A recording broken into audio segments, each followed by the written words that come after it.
Number 5. Build a UFO. In the 1989 interview that started these leaks, the claim sounded like Hollywood sci-fi. Months later though, when his identity was revealed, Bob said he worked at a secret facility that I'll talk more about later, where alien technology was being reverse engineered, meaning, taken apart to figure out how it worked and whether the Pentagon could duplicate it. Look, the premise seems a lot less absurd now. Bob said that his job was to help with the reverse engineering of one of 9 flying saucers, which he alleged were extraterrestrial in origin. He claims that one of the flying saucers, the one he coined the sport model, was manufactured out of a metallic substance similar in appearance and touch to liquid titanium. Bob said that the propulsion of the studied vehicle ran on an antimatter reactor and was fueled by the chemical element with atomic number 115, which once again, I'll touch on later, I promise. In a subsequent interview that November, Bob appeared unmasked and under his own name, where he claimed that his job interview for work at the facility was with contractor EG&G and that his employer was the United States Navy. Bob said the craft he was working on was dismantled, and the reactor he studied was topped by a sphere or semi-sphere which emitted a force field capable of repulsing human flesh. He further explained that the craft was split into 2 main levels. So the reactor was positioned at the center of the upper level,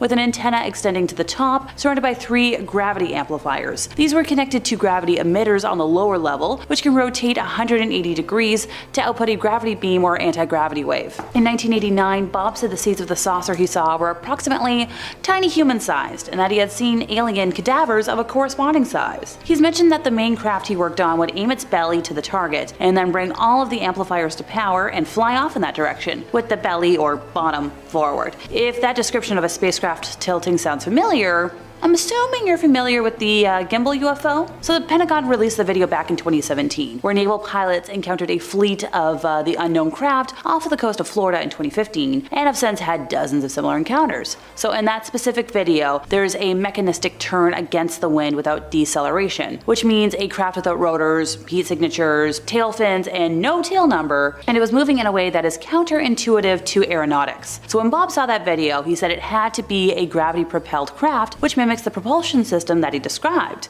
So okay, if you don't believe me on that one, how about we look at another now famous UFO incident, the 2004 Tic Tac encounter. I've talked about this many times. So the Navy pilot who engaged the Tic Tac, Black Aces commander Dave Fravor, says he doesn't believe the astonishing craft was made on Earth and that the propulsion might be anti-gravity. So when Bob was shown the Tic Tac video for the first time, it immediately reminded him of the sport mode, which, like I said, that was his name for the craft stashed in the desert. And he says it's the exact same propulsion system. Former Pentagon intelligence officer Lou Elizondo was in charge of ATIP, the secret Pentagon study. He told the I-Team one goal of the project was to determine the physics of UFOs, how they can achieve the seemingly impossible. The military came to believe that the craft relied on special metamaterials, stuff that can't be made with known technology. And hey, Bob made similar claims decades ago and was ridiculed. So what do you know? Now the Pentagon's on the same page all of a sudden. Number 4, what is Area 51? So sure, today everybody knows that Area 51 is the common name of a highly classified United States Air Force facility within the Nevada Test and Training Range. As a remote detachment administered by Edwards Air Force Base, the facility is officially called Homey Airport or Groom, depending on who you ask.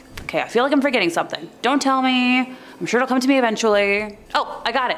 It's home to all things unknown, and lots of alien and UFO believers, such as myself, are pretty sure that that's where all the flying discs and more tend to be housed. It's commonly thought to support the development and testing of experimental aircraft and weapon systems. Now, it has never been declared a secret base, but all research and occurrences in Area 51 are top secret or sensitive compartmented information. So make of that what you will. The CIA only publicly acknowledged the base's existence on June 25th of 2013, following a Freedom of Information Act request filed in 2005 and declassified documents detailing its history and purpose. So how does Bob play into all this? Well, we're gonna go back to 1989 when he appeared in that interview with investigative reporter George Knapp on Las Vegas TV station Klaus under the pseudonym Dennis and with his face hidden to discuss his employment at S4, a subsidiary facility he claimed exists near the Nellis Air Force Base installation known as Area 51. And once again, this was back in 1989, before Area 51 was the common knowledge it is today. He claimed that said facility was adjacent to Papoose Lake, which is located south of the main Area 51 facility at Groom Lake. He claimed the site consisted of concealed aircraft hangars built into a mountainside. He said that while walking down a hallway at S4 once, he briefly glanced through a door window and saw what he interpreted as 2 men in lab coats facing down and talking to something with long arms. Now, he doesn't think he saw an actual alien, but speculated that he saw a doll used as a reference for the size of the alleged aliens. So everything I'm discussing today about Bob probably took place at that mysterious place out in the desert. Area 51 is also believed to house material recovered at Roswell, the study of their occupants, and the manufacturing of aircraft based on alien technology. And also might be a place to host meetings or joint undertakings with extraterrestrials. It tends to be where the development of exotic energy weapons for the Strategic Defense Initiative or other weapons programs happens, possibly where they're working on projects to do with weather control, time travel and teleportation technology, and exotic propulsion systems related to the Aurora program. So many of these tend to do with, underground facilities at Groom or Papoose Lake. So, the S4 location first talked about by Bob, which is 8.5 miles south and includes claims of a transcontinental underground railroad system and a disappearing airstrip named the Cheshire Airstrip, after Lewis Carroll's Cheshire Cat, which briefly appears when water is sprayed onto its camouflaged asphalt, and engineering based on alien technology. Number 3, contact with Zeta Reticuli. So Bob has claimed that during his, joining the program, he read briefing documents describing the historical involvement of Earth for the past 10,000 years with extraterrestrial beings described as gray aliens from a planet orbiting the twin binary system Zeta Reticuli. As of September 2019, no extrasolar planets have been found in the system, according to government experts, but we all know that they can lie to us about that. So for the uninitiated, what the heck is Zeta Reticuli? So this is a wide binary star system in the southern constellation of Reticulum. From the southern hemisphere, the pair can be seen with the regular eye as a double star in very dark skies. Based on parallax measurements, this system is located at a distance of about 39.3 light years from Earth. Both stars are solar analogs that have characteristics similar to those of the Sun. They belong to the Zeta Reticuli moving group of stars that share a common origin. So you might be asking, okay Alexa, what does this have to do with aliens? So does anybody remember Skinny Bob?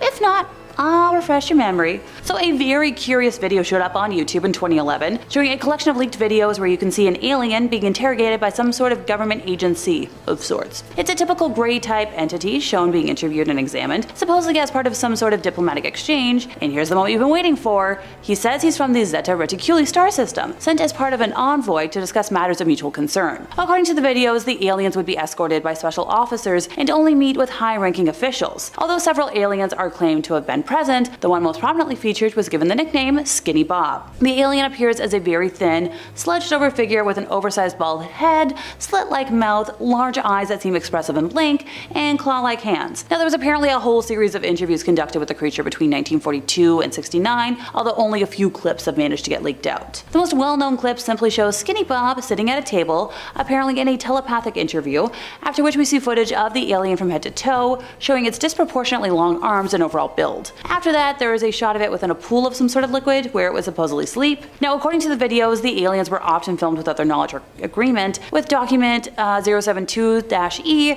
supposedly describing an incident in 1961 where 3 of the beings realized they were being secretly filmed by a hidden device, which was considered a violation of their agreement. There was a treaty that stipulated that photographs and filming of the entities would not be allowed unless specific permission was given. The diplomatic exchange of it all matches up with what we know about Area 51 being a place for secret meetings and more.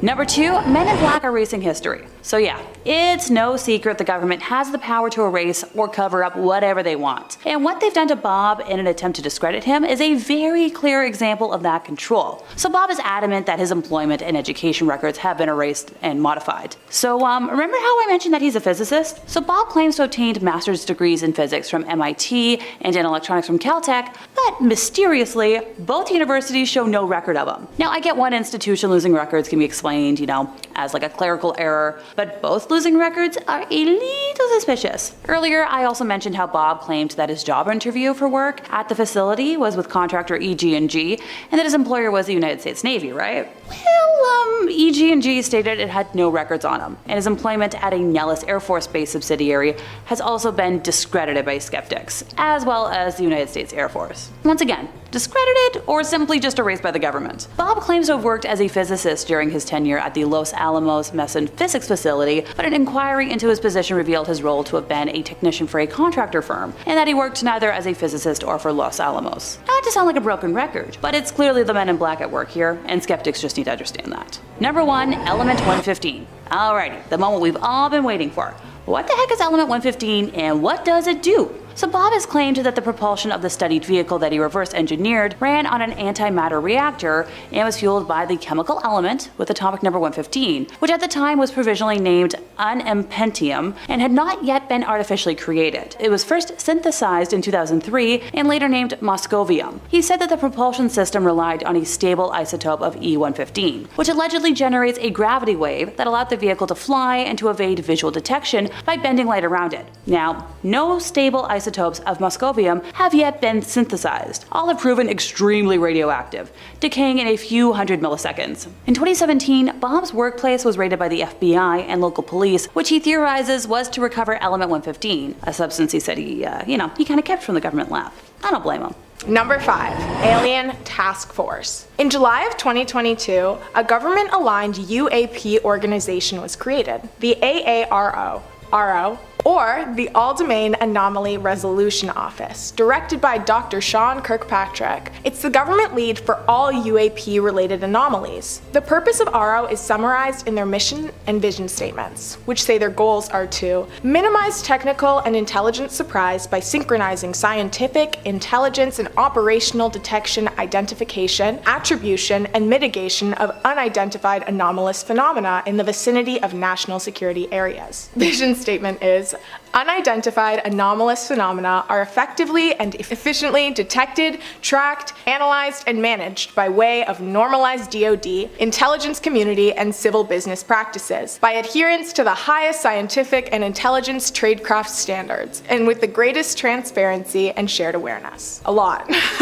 ARO reviews reports of UAPs and has received hundreds of reports. Dr. Kirkpatrick estimates that they receive 50 to 100 reports each month. They investigate each and every video and report using their scientific resources. The ARO reports to Deputy Defense Secretary Kathleen Hicks. It is the first government office to be tasked with synchronizing efforts across the DoD and the interagency to collect, report, and analyze UAPs. They are taking a collaborative, objective, data-driven approach to their mission. The ARO has a website that anyone can visit to check out all of this information for themselves. There are countless videos of UAP sightings posted to the government-backed website. They are also working on a government personnel sighting report program for current and former government employees who may have knowledge of UAPs. ARO replaced the Unidentified Aerial Phenomena Task Force, UAPT, which only ran from 2019 to 2021. I personally think that the ARO is pretty cool. I mean, oftentimes alien conspiracists are shamed for not believing in science, but having an accomplished physicist show so much passion and determination for getting answers reminds us all what science is really about. It's about understanding the worlds around us, asking questions, making theories, and of course, staying curious. Number 4. Government-owned UAPs. In July of 2023, 3 former military officials entered a Congress hearing and shook the minds of hundreds of people. David Groom told the panel that he was absolutely certain the government was in possession of UAPs. David Groom is a decorated Afghanistan soldier and a former Air Force intelligence officer who worked at the NGA, which is the National Geospatial Intelligence Agency, and at the NRO, which is the National Reconnaissance Office. From 2019 to 2021, he was the NRO representative of the UAPT. Remember, the organization that came before RO? A lot of letters. David was the co-lead for UAP analysis for the NGA. He assisted in drafting the National Defense Authorization Act of 2023, which includes provisions for the reporting of UFOs, including whistleblower protections and exemptions to non-disclosure orders and agreements. So clearly, he's a pretty accomplished man, and a man who is extremely knowledgeable of the events and conversations that are taking place in government settings, especially surrounding UAPs and Inhumans. David claimed that he was informed multi-decade Pentagon program that sought to locate, collect, and reconstruct UAPs. He interviewed over 40 people in 4 years and has come to the conclusion that the government is currently in possession of UAP. He said he actually knew the exact location of the technology, as the information was provided to him, the Inspector General, and some was provided to the intelligence committees. David claims that the program is funded above congressional oversight, being bankrolled by a misappropriation of funds. When asked if that meant there was money being taken out of other programs, yes, I have specific knowledge of that.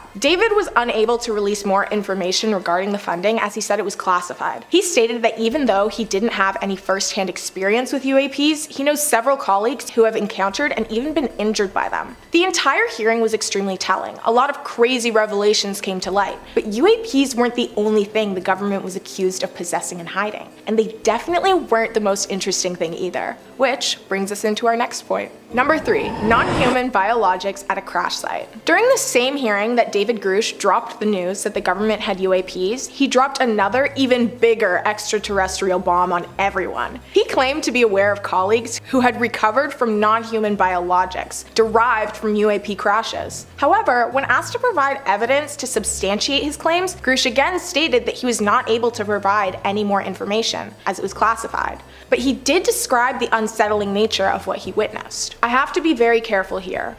What I personally witnessed, myself and my wife, was very disturbing. Grush informed the panel that though he could not elaborate on everything in front of the public, he was able and willing to provide more information to select people in a sensitive compartmented information facility. He claims that his testimony was based on information given to him by trusted individuals, who all had a long-standing record of legitimacy. He said that the sources shared proof in photographs, documentation, and official oral testimonies. When asked if he had known of anyone who lost their lives due to inhuman materials, Grush responded, "I directed people with that knowledge to the appropriate authorities." Grush said that he'd suffered retaliation within the government for his decision to become a whistleblower, but he hoped that his coming forward would help with future transparency from the government to citizens. What inhuman biologics were seen and found are still a mystery, but many people have theorized as to what exactly Grush meant. He divulged that pilots who recovered from crashes had been affected by the inhuman biologics, which was the assessment that people with direct knowledge of the situation provided Grush.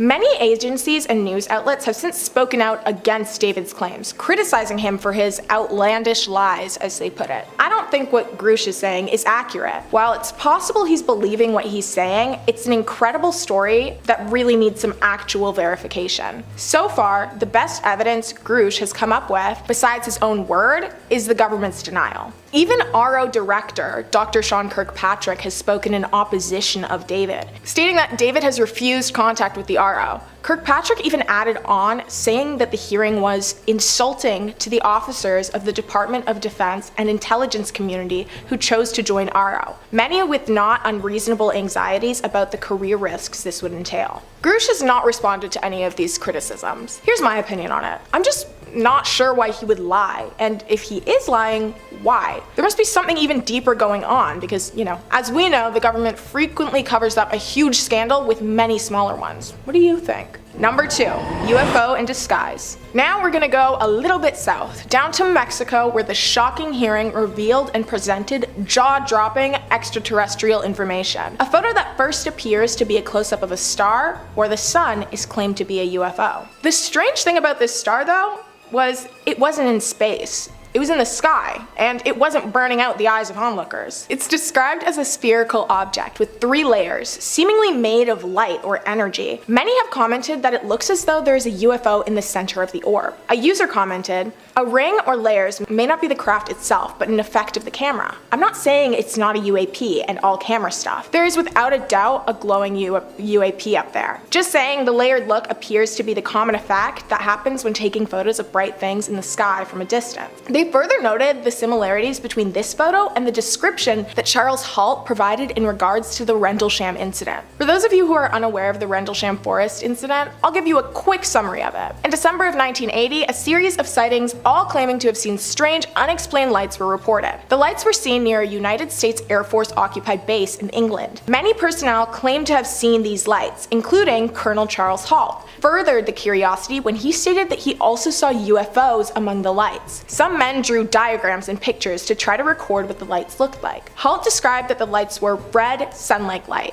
sun-like light, adding, "It's like the pupil of an eye looking at you, winking, and the flash is so bright to the starscope that, it almost burns your eye." Users have also released their own photos online of images similar to what had been released. There have been no official answers regarding what the Rendlesham incident was, or what the similar disguised UFO from the Mexico hearing was. Finally, number 1, non-human mummy. As always, I saved the best for last. During the same Mexico hearing, a researcher presented 2 unidentified inhuman beings to the world. Yes, Jamie Masson is a journalist and researcher on UAPs. Jamie entered the hearing with 2 boxes, each carrying what he claims are the small stuffed bodies of extraterrestrial beings. Jamie and a colleague ran extensive testing on both of the specimens: X-rays, 3D reconstructions, macro and microscopic analysis, DNA analysis, and just about every test you could possibly run on a creature. They found that the creatures were 100%, without a doubt, non-human. He describes the creatures, stating, "They are 60 centimeters long, covered by a white powder that, through electron microscopy, we identify as diatom powder, which allows the desiccation of the bodies as well as the absence of the generation of bacteria, fungi, and cadaveric fauna. The presence of this dust allows the perfect conservation by desiccation of these bodies, causing a natural conservation process over time, which we were able to calculate by applying the carbon-14 test, which indicated and dated an average of 1,000 years old." They claim to have recovered the creatures in Peru in 2017. They were able to identify that one of the creatures was 1,800 years old and the other was 700 years old.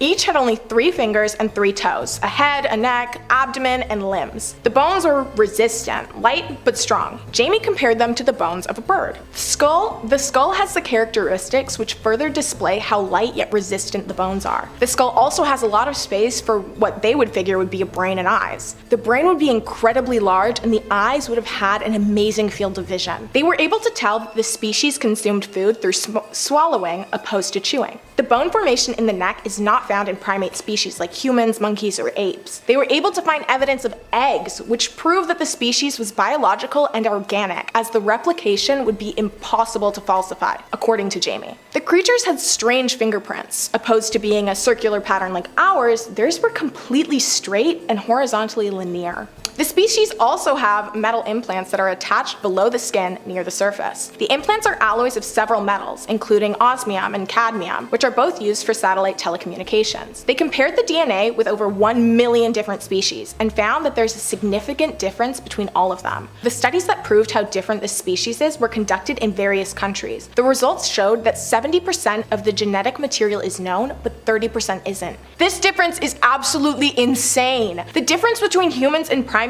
is less than 5%, and the difference between humans and bacteria is less than 15%. 30% is huge! Jamie closed his presentation by saying, "I can affirm that these bodies are 100% real, organic, and biological, that at the time they had a life and are irrefutable evidence in themselves. We are facing the paradigm of describing a new species or the opportunity to accept that there has been contact with other non-human beings that were drawn and pointed out in the past, in various cultures throughout the world, such as Peru, Egypt, and Mexico, and that today we can accept their existence among and with us." Many have challenged Jamie's claims, stating that similar discoveries have been forged in the past. By him. They also added that they do not have any actual proof that any of the tests were ever carried out. But I don't know. It doesn't sound completely outlandish to me. I mean, humans do have a track record of wiping out humanoid species. I mean, just think of the Neanderthals. I wouldn't be surprised if humans just got jealous of the creature's superior intellect and decided, let's get rid of them. Number 5. Viewing alien craft test flights. In the world of unexplained phenomena and mysteries that challenge the boundaries of human knowledge, the story of Bob Lazar and his experiences viewing test flights of extraterrestrial spacecraft is a statement that deserves more explanation. Alright, picture this folks. A secluded desert facility, shrouded in secrecy, nestled somewhere near the infamous Area 51. So this is where Bob Lazar claimed to have worked on a project. That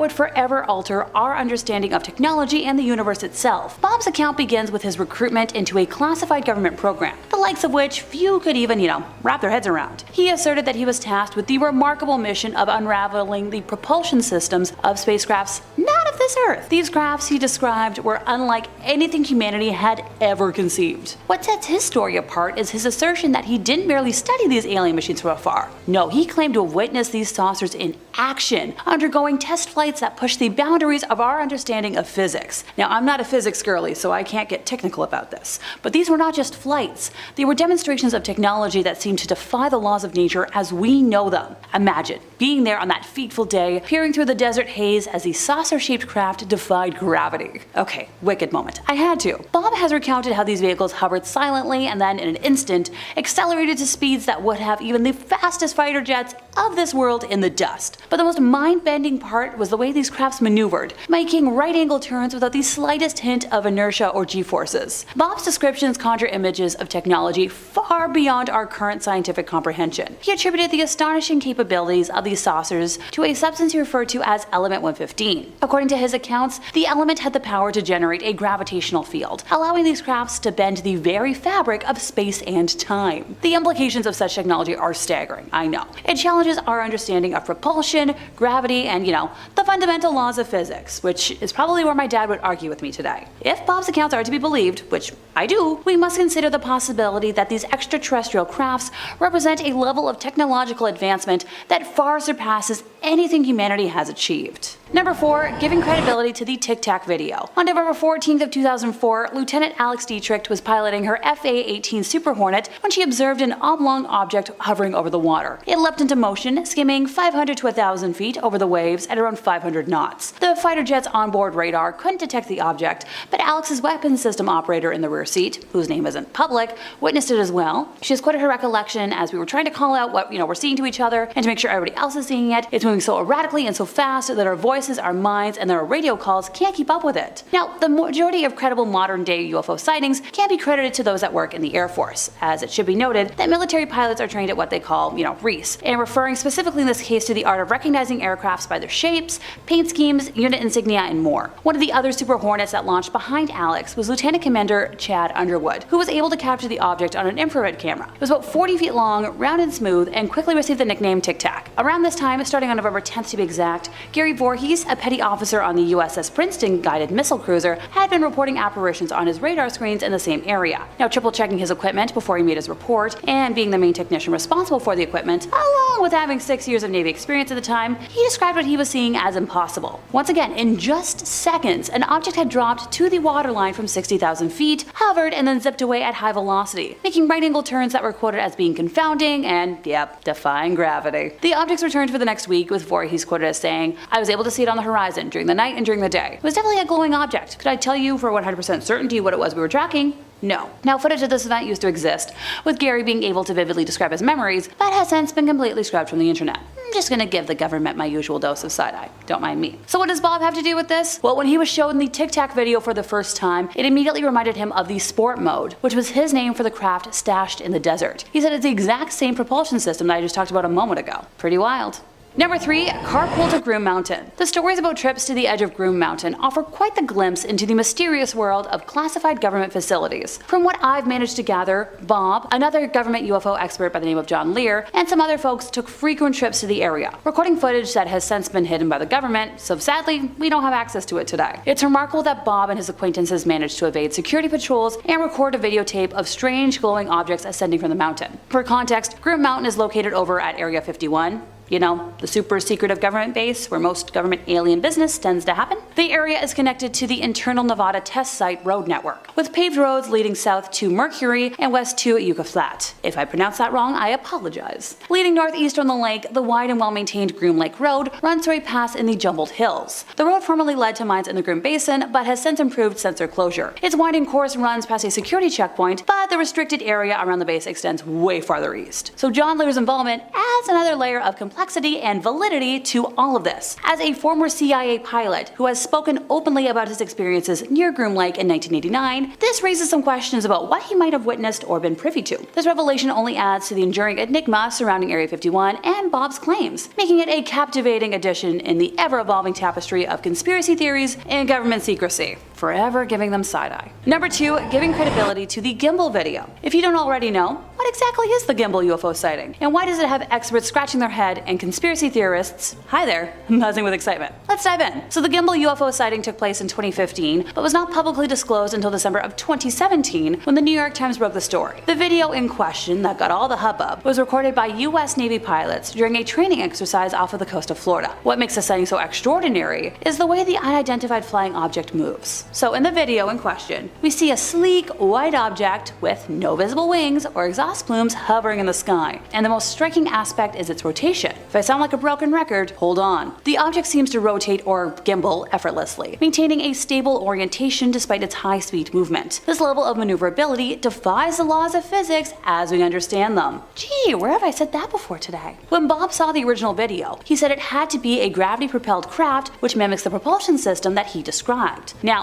let's unpack some of the key elements that make this sighting so intriguing. First and foremost, the behavior of the object challenges our understanding of aerodynamics and propulsion. It appears to defy the principles of conventional aircraft. Once again, there are no visible means of propulsion, no wings, no visible signs of conventional jet engines. This has led some experts to speculate about advanced propulsion systems or even extraterrestrial technology. Another perplexing aspect is the lack of visible exhaust or heat signatures. Typically, high-speed objects generate significant heat and their engines produce discernible thermal signals. Yet in the Gimbal video, there's no such indication. This raises questions about the nature of the technology involved and how it manages to remain undetectable by conventional means. Moreover, the Gimbal UFO's ability to rotate without changing its trajectory or speed is particularly confounding. In conventional aircraft, such rapid rotations would create immense gravitational forces, rendering the maneuvers physically impossible for human pilots, which has led some to ponder the possibility of advanced drone technology or, once again, extraterrestrial involvement. One of the most significant revelations regarding the Gimbal UFO sighting is that it is just one of several similar incidents encountered by US Navy personnel. These sightings occurred in restricted military airspace, making it highly unlikely that these were civilian or foreign military crafts. The consistency in the behavior of these objects across multiple encounters adds weight to the argument that it is something truly exceptional and unexplainable that is happening in our skies. While the possibility of classified military technology can't be dismissed entirely, the lack of any official confirmation or explanation from the US government only fuels, our truth. This sighting represents one of the most enigmatic and thought-provoking episodes in the history of UFO encounters, and with Bob's credibility, its behavior challenges the limits of our understanding of this entire world. Sure, while we don't have all the exact answers, and it's certain that this incident, along with others like it, continues to spark discussions about the existence of UFOs and aliens, those are mysteries that we may never know, and thanks to Bob, I think they're pretty credible. The Gimbal UFO sighting reminds us that the universe is a vast and mysterious place, and there's much we have yet to discover and comprehend. Number 1, bone density scanners. I wanted to make y'all pay attention today, so I saved the most head-scratching information until last. So once again, Bob, a man whose assertions about reverse engineering extraterrestrial spacecrafts at, Area 51 have long raised some eyebrows, but there's been some newfound support in the form of quite the revealing photograph. No, not that kind. Not here. Thanks to filmmaker Jeremy Corbell's tenacity, Bob's narrative has been bolstered, if you will, with tangible evidence. The photograph hails from a classified US government program conducted at Nellis Air Force Range, located very close to, Area 51. What's remarkable though is how closely the depicted hand scanner aligns with Lazar's detailed descriptions. When presented with the photo, Bob was taken aback by the confirmation and reflected, saying, "I never thought I would see one of these again." So what did he see? It was a biometric scanner, he explained, designed to measure the length of hand bones to grant access to the mysterious SF area. There were slits and pins and a light fixture above it, and it scanned your hand to measure the bone length in your hands. Pardon me, I'm suddenly very curious about how the length of my bones confirms that I'm human. Interesting. Were aliens really so tiny that the scanner could tell a difference? Did nobody with dainty little hands work at Area 51? Sure, hand scanners might be a little more common nowadays, but Bob has been talking about all of this for around 30 years now and has never changed his story. His skeptics might need to rethink their positions, as this unexpected piece of evidence casts quite the shadow of credibility over his extraordinary claims. Granted, I doubt most of us needed the additional proof at this point, but let me know if that helps at all. In 5th place, we have Planet 9. So in April of 2016, the New York Post tweeted that a newly discovered planet could destroy Earth as soon as that month. Now, Obviously, we're all still here, unless we've been replaced by AI or holograms without my knowledge. Honestly, 2016 was the year I transitioned from high school to university, and 'twas a very chaotic year for me. The newspaper was referring to Planet 9, a theoretical planet at the edge of the solar system. Based on earlier considerations, this hypothetical super-Earth-sized planet would have had a predicted mass of 5 to 10 times that of the Earth, an elongated orbit 400 to 800 times as far from the Sun as the Earth. So expert astronomers have suggested that Planet 9 may be the core of a giant planet that was ejected from its original orbit by Jupiter during the genesis of the solar system, captured from another star, once a rogue planet, or that it formed on a distant orbit and was pulled into an eccentric orbit by a passing star. An accompanying video also claimed that the new planet would be throwing all sorts of asteroids and comets at Earth, which would supposedly end up pummeling our planet. Astronomers are actively looking for it to explain motions of some objects in the icy Kuiper Belt, a vast region of icy objects beyond Neptune. I tried to find a pronunciation for that word, couldn't find it, so if I'm wrong, let me know. And while sky surveys such as Wide Field Infrared Survey Explorer, otherwise known as WISE, and Pan-STARRS did not detect Planet 9, they have not ruled out the existence of a Neptune-diameter object in the outer solar system. When the planet is actually found, it will pose no threat to us, according to the California Institute of Technology's Mike Brown, who is one of the original backers of the Planet 9 theory. While it doesn't have an official moniker right now, it will likely be a name chosen from Roman or Greek mythology. Let me know in the comments what you think it should be, officially named. I personally think Dolos, the spirit of trickery, since NASA seems to want to keep this planet their little secret. In fourth place, we have the McMinville UFO sighting. Widely regarded by UFOologists to have produced the most important photographs of a UFO, the McMinville sighting became famous at the height of the 1950s UFO craze. Paul Trent captured the images on camera after his wife, Evelyn, spotted a slow-moving metal disc while feeding the rabbits on their farm. The images went on to be printed in Life magazine. The pair maintained that they had seen a genuine UFO until their deaths, repeating the tale for the Oregonian in 1997, year I was born. Now, before someone starts asking what this has to do with NASA, it absolutely has everything to do with them. They're the ones who cover up UFO sightings and proof. And if you remember,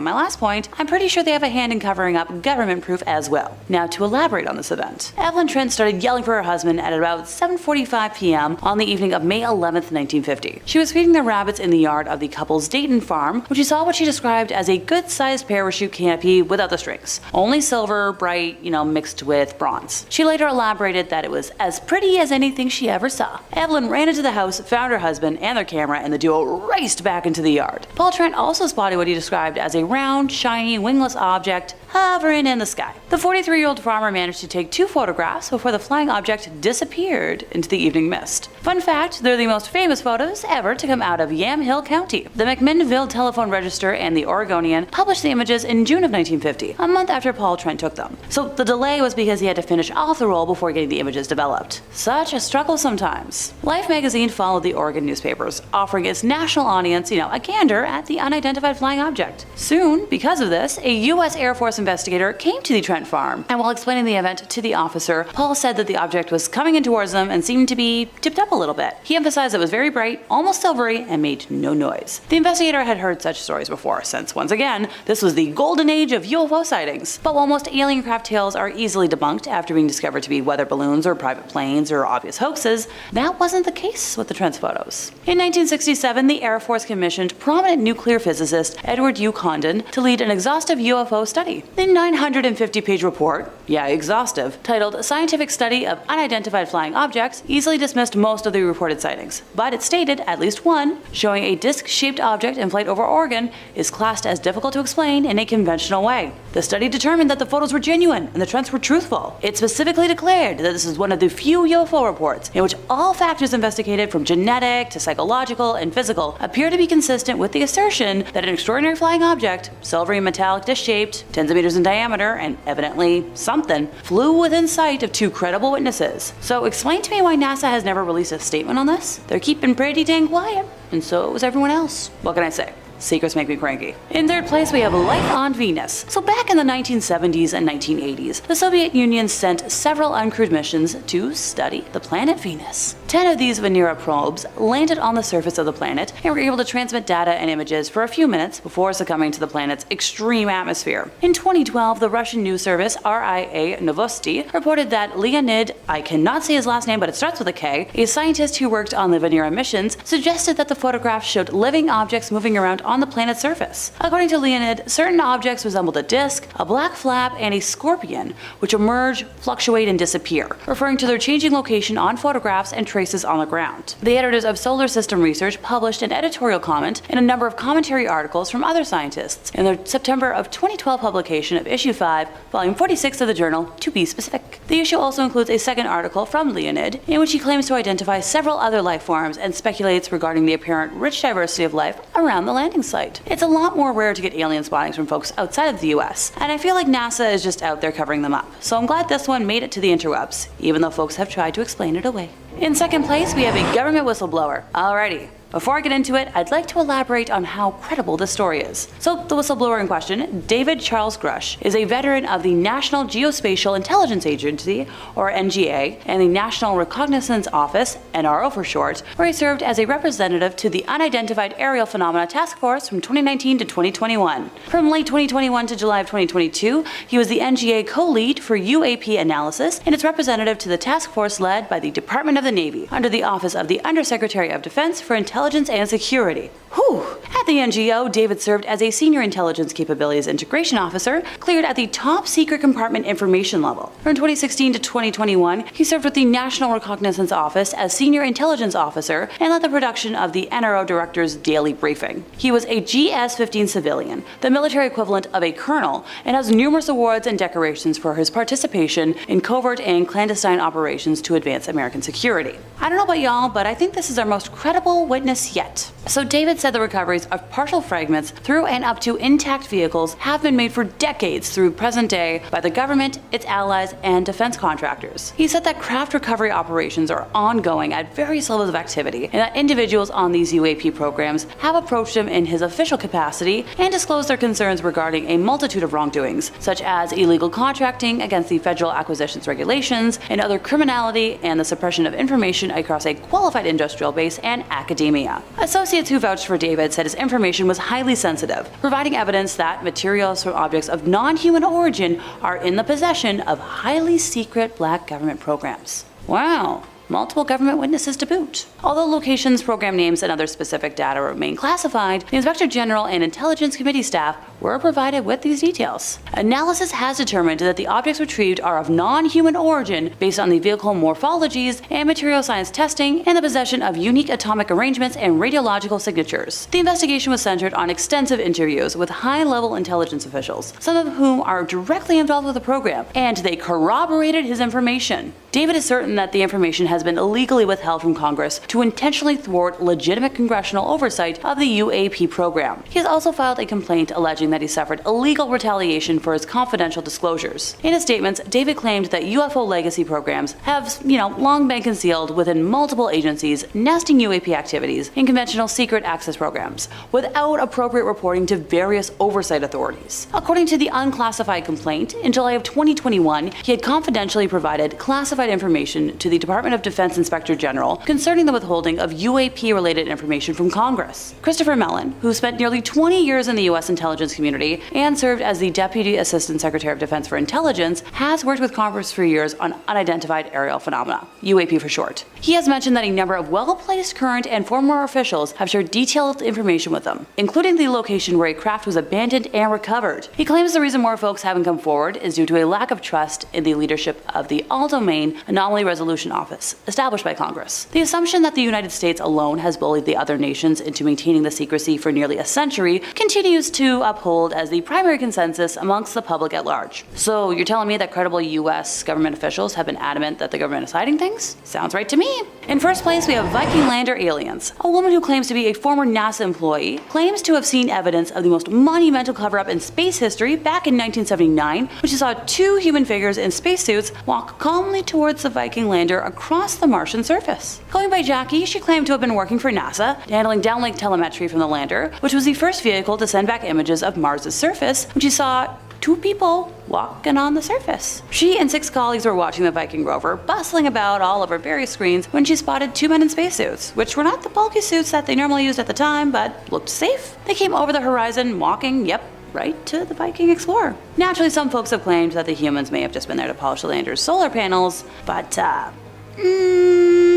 that's That seems a little odd, considering if there were, just humans there, they could have just filled the lander with petrol instead or take the photographs themselves. Jackie claims that while the folks were maintaining the equipment, their video feed was suddenly cut off without explanation, and when they rushed upstairs for answers, the door leading to the room controlling the equipment was locked, with paper taped over every crevice to avoid anything being seen. Hello? Suspicious red flag alert. If you don't understand how scary cover-ups are and why this is ranked so highly, then I worry about how blasé you are. Other theorists claim there were secret landings on Mars in the 60s, and the Apollo landings were actually a cover-up for wider exploration of the solar system. Former CIA pilot John Lear claims that NASA landed on Mars in 1966, and that humans adapted to breathe the thin Martian atmosphere. Nigel Watson, author of the Haynes UFO Investigations Manual, said that these accounts of secret space missions seem to be growing in number, and remind him of the infamous Project Serpo. Yep, I'll sidetrack. In November 2005, a contact called Anonymous, who said they worked for the US Defense Intelligence Agency, started sending information about an extraordinary alien exchange program called Project Serpo. Basing his claims on a 3,000-page document written in the late 1970s, he boldly claimed that 6 aliens were recovered from the Roswell crash. Claims that aliens living and or dead were recovered from the Roswell crash are nothing new, but in this case it was stated that an alien survivor from the crash, called EBE-1, helped to organize 12 specially trained people to visit his home planet,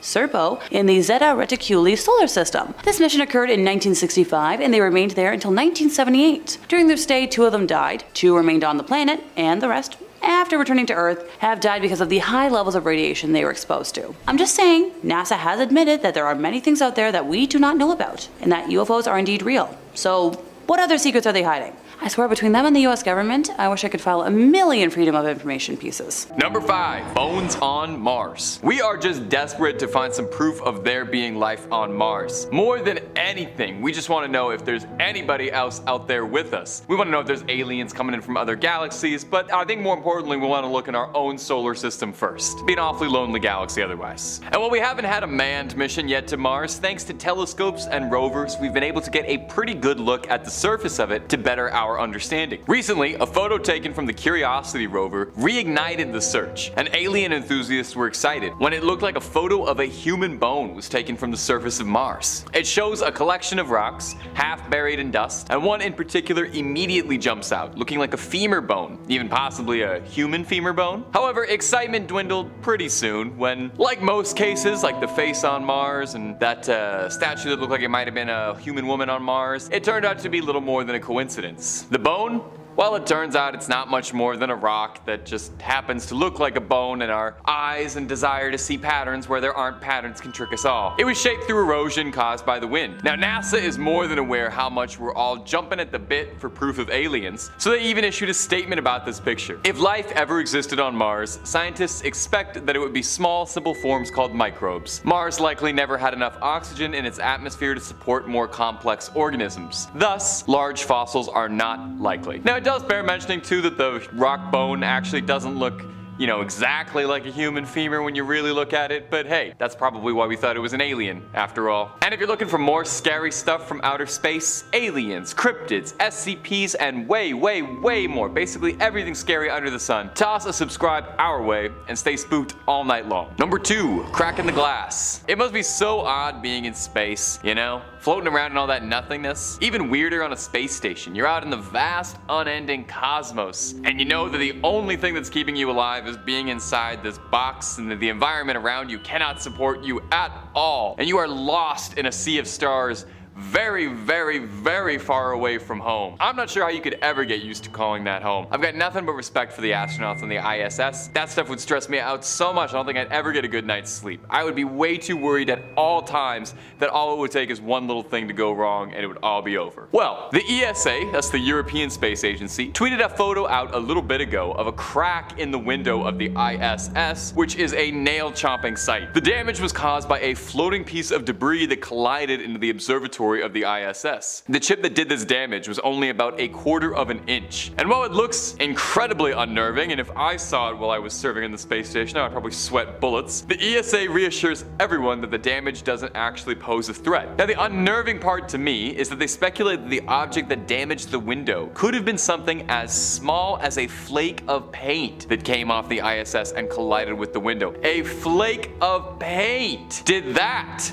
If your first thought was, well, what about something ever so slightly larger, the ESA has the same worry, and has said that a piece of debris larger than 4 inches would be enough to completely shatter a satellite or a spacecraft wide open. That would probably prevent me from ever getting a good night's sleep, knowing that there's always a possibility something tiny could tear a hole open and have everyone sucked into space. Sweet dreams! The threat of space debris is a growing concern for NASA and the ESA and other space organizations, as debris keeps getting lost up there and isn't getting taken away. Nobody's taking out the cosmic trash. We've already messed Earth up pretty bad. It would be a galactic embarrassment if we trash up the stars. So next time they send some astronauts up there, bring a dirt devil or something. Maybe vacuum something up. Do your part. Number 3, dying star. When you're looking at a star, you're actually looking at a star as it was about 4,000 years ago. It's kind of out of date by the time you saw it. The speed of light, very, very fast, but it's not that fast. You see, stars live for hundreds upon millions of years, so when we're looking at them, they're practically an infant in the cosmic sense. But have you ever wondered what it might look like when a star does die? When a star finally croaks and kicks that celestial bucket? Well, thanks to billions of dollars in telescope technology, we can scratch that curiosity. Before the James Webb Telescope stomped onto the scene and stole the hearts and mind of the space community, the Hubble telescope was still the #1 name to trust in the big telescope community. It was capturing all sorts of dazzling and delightful images, including this lovely one of the star CW Leonis, captured as it was dying. Oh, and nobody did anything to help. You just watched it.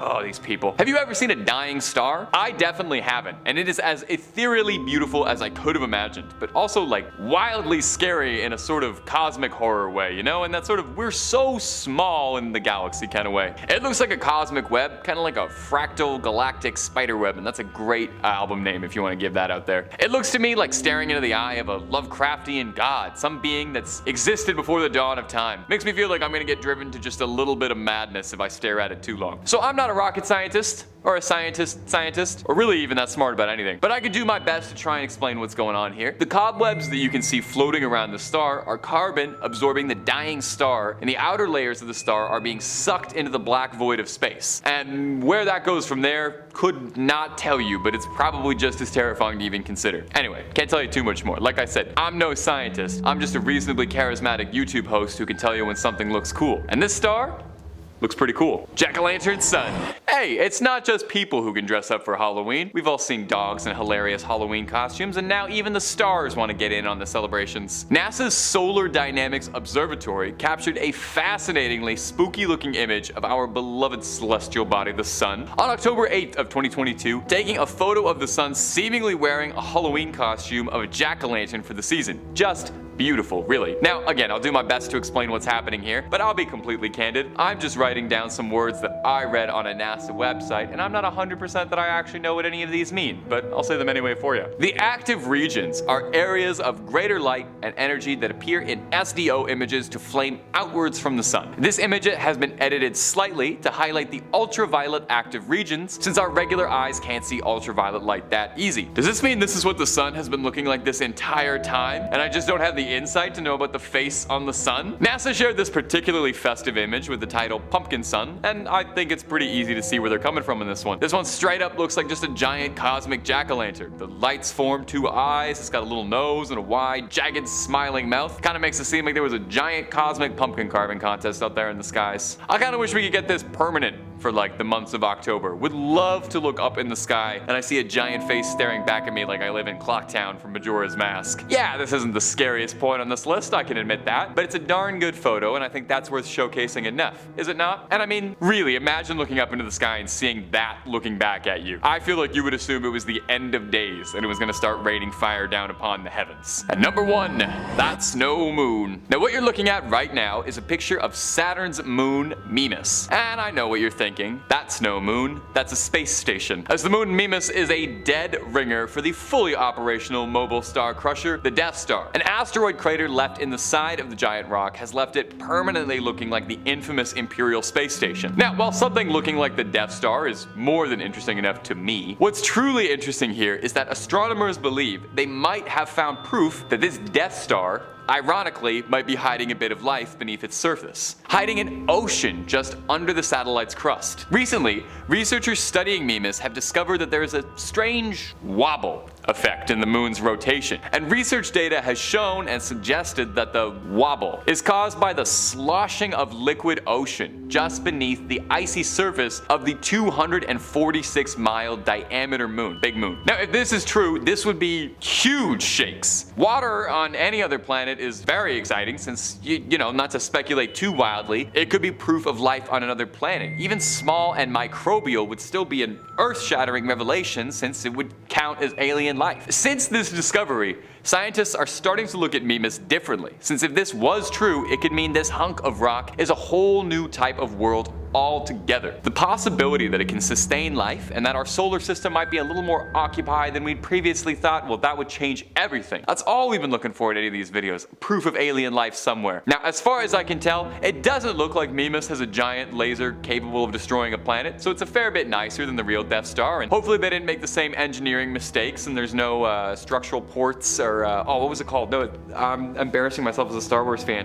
What he shot the torpedo into. We all know what I'm talking about. When Luke shot the torpedo in, it doesn't have that. That's what I'm trying to get at. Anyway, hopefully there is something hiding beneath that ice. I feel like that'd be a pretty good cosmic twist if we spent all this time thinking Mars is going to be where we found the aliens, and then it turns out it's the Death Star, the thing from Star Wars where we find our alien friends. That's poetry. At number 5 is advanced alien technology. Before you guys come at me and call me some sci-fi nut, hear me out. For aliens to get to Earth, they would need highly complex and state-of-the-art technology to create spacecrafts that safely take them from galaxy to galaxy. While this is something most people are aware of, the true nature of alien technology still remains a secret. In the momentous Grush hearing, he goes on to explain that the United States government is currently harboring and hiding alien technology and life. He claimed that the US has retrieved multiple crashed UFOs, some with aliens still inside, and upon retrieval, they picked them apart in order to research their technologies. However, we still have zero information on what exactly they've found and what futuristic technical knowledge they've attained. We have a general idea of the great danger that we may be in when in contact with an alien threat, but the full extent of that danger remains hidden. We can only assume that the US is in the process of deciphering the secrets to making our own UFOs, which we could use to explore other planets within and outside our solar system, and perhaps even colonize them. But we might not have to wait for very long before we discover what it is we know and what it is we don't know. Harvard professor Avi Loeb has been in Papua New Guinea investigating a meteor that crashed in the neighboring ocean in 2014. This specific meteor was of great interest, as when it crashed, it moved at speeds that are too fast for it to be gravitationally bound to the sun, and that the material it's made of was significantly tougher than that of other meteors. These traits indicate that the meteor could in fact be some sort of spacecraft or piece of alien technology. Upon finally finding the interstellar rock, Loeb and crew found microscopic, marble-like objects made of an alloy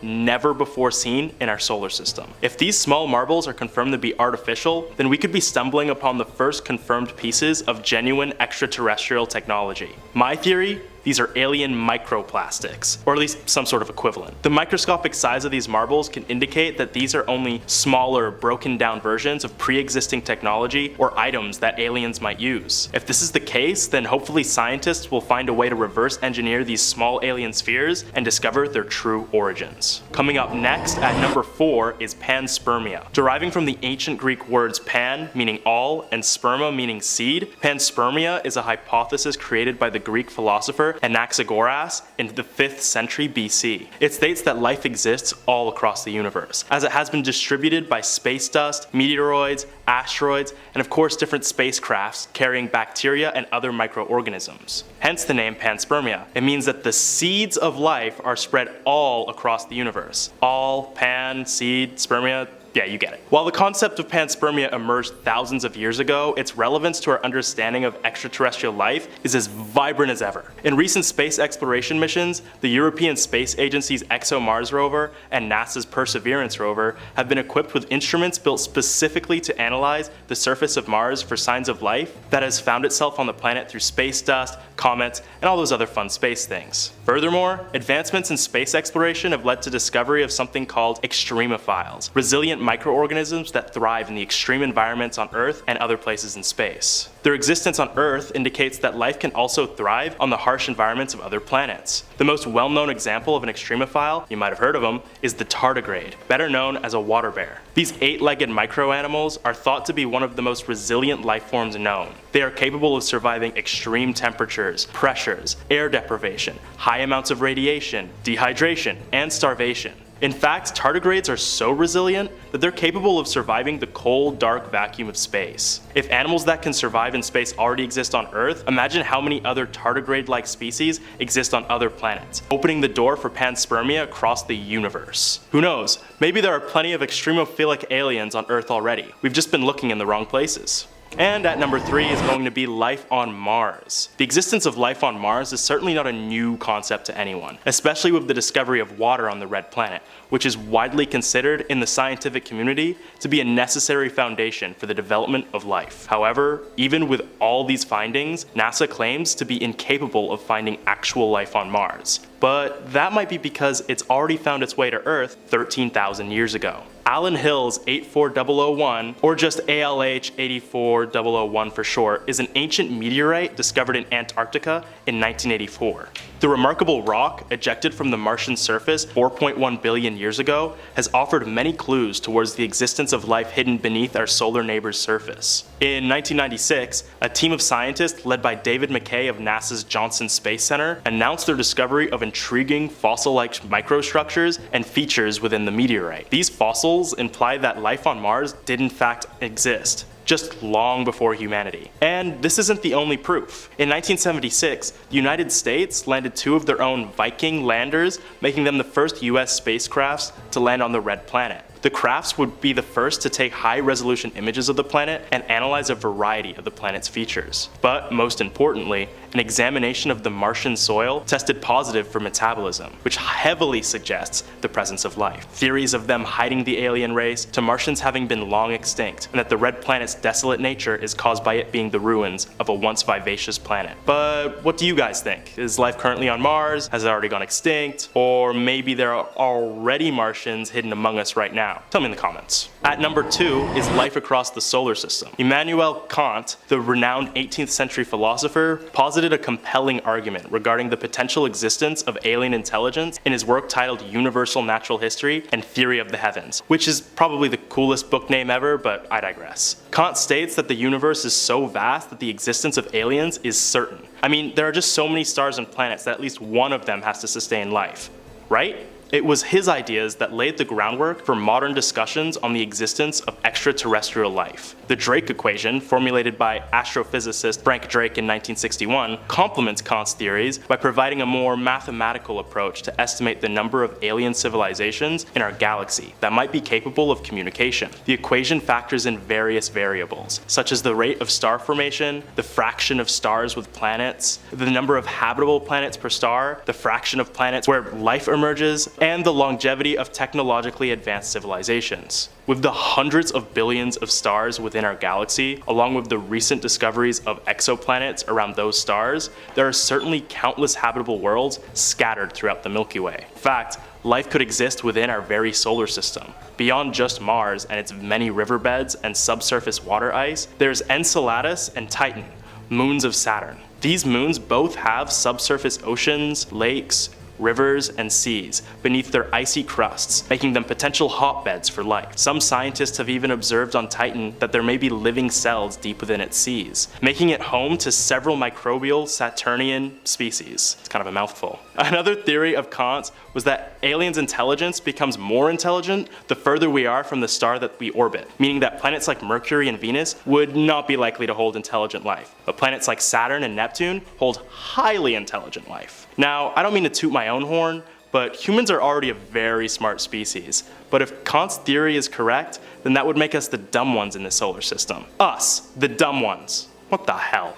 Anyway, at number 1 is the wow symbol. With the confirmation of alien life on Earth and its existence on other planets within our solar system, there is not a single doubt in my mind that aliens populate not only our galaxy, but the entire depths of space. However, what NASA doesn't want you to know is that we've actually been directly contacted by aliens nearly half a century ago. On August 15th, 1977, astronomer Jerry R. Amon, I probably pronounced that wrong, would find something incredible while working on this search for extraterrestrial intelligence, or SETI for short, project at Ohio State University. Using the university's Big Ear radio telescope, he was able to intercept a mysterious and strong radio signal coming from the Sagittarius constellation, which lasted for 72 seconds and displayed characteristics suggesting an artificial source. Any Sag fans watching right now? The signal got its name because after Amon discovered it, he would circle it and write "wow" in big letters next to it. What makes it so fascinating are its unique characteristics. It was a narrow band radio signal, meaning it was confined to a very specific range of radio frequencies. Natural cosmic sources do not emit signals in such a narrow range, making the signal's origin almost certainly alien. Moreover, the signal's intensity varied significantly during its brief appearance, suggesting a point source moving relative to the telescope. The immediate assumption at the time was that this signal was caused by a passing satellite, but extensive research and attempts to recreate the signal has shown that it is impossible to recreate by human means. Unfortunately, the signal was so seemingly random that it is undecipherable, and humanity has yet to receive such a signal since. But with all these aliens close to us already, I have no doubt the ones way far out will contact us again soon. Let's just cross our fingers and hope they're friendly. If one thing is certain, it's that we're going to be interacting with alien life a whole lot more in the near future, and I'm all here for it. But what about you guys? Does the very idea of talking to an alien make you froth at the mouth? Or are you more in the camp of not caring about aliens because life is already too busy to be worrying about these kinds of things? Either way, this seems to be an issue that will only get more and more prevalent as time passes. Number 5, Bonita Springs, Florida. Our first clip today is going to be coming to us from the UFO subreddit, because really,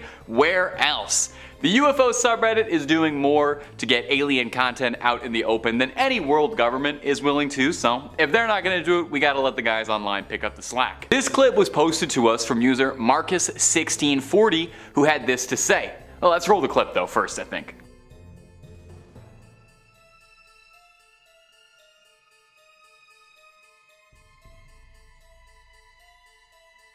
I was working in my garage, which is about 100 feet west of this camera location, doing the things you do to keep the wife happy. The sky's clear, and out the corner of my eyes, I see this bright ball getting bigger and bigger. It was really bright and then faded away fast. It wasn't a meteor, and I checked planes live, nothing was close. I'm in Florida, so this stuff is pretty common, but this was weird. And no noise. Now in the clip it can be a bit hard to see, so I'll guide you through this, definitely as well because it isn't black and white, which does take away some of it. But we see a bright light up in the sky that comes into frame, hovers around a little bit, it kind of seems like it's scoping out the situation, and then flies out of frame after, I guess, it decides there's nothing happening.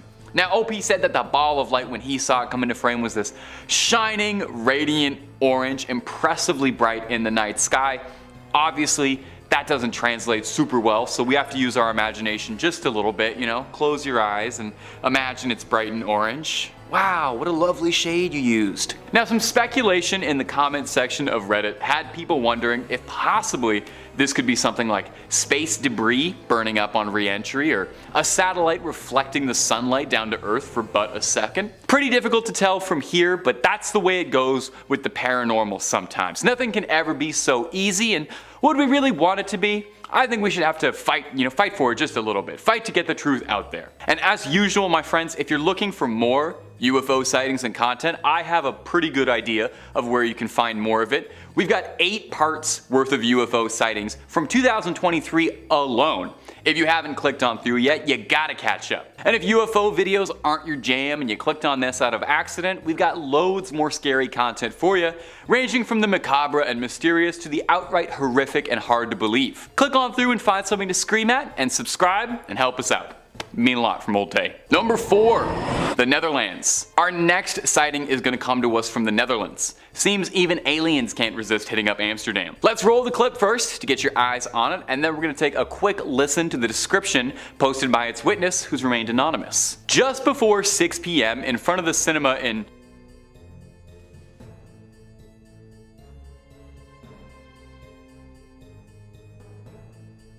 Scheveningen? There's no way I'm pronouncing that right. I noticed this object. While viewing this object, it almost did not move at all. In the entire 20 minutes I was there, the object floated very slowly once to the left and right, and then twice up and down. The shape remained exactly the same throughout. The size remained the same regardless of whether or not this object moved up, down, left, or to the right, and there were no lights to be seen on it. Everything was completely black, and it looked like there was a smudge in the sky. In terms of height, this is unfortunately impossible for me to estimate. But there were several people who, like me, took photos and videos. The object was visible for about 20 minutes. Now the video we've included was pretty short. In fact, those 10 seconds were all that was in that video anyway. But when that video was posted to Reddit, it was corroborated by a few other sources who had all seen the same thing and posted similar videos. Meaning, this isn't some CGI trick, or if it is, a lot of people are in on this conspiracy. So what do we think this could possibly be? The usual suspect of it being a strange blimp or a balloon is always a possibility, and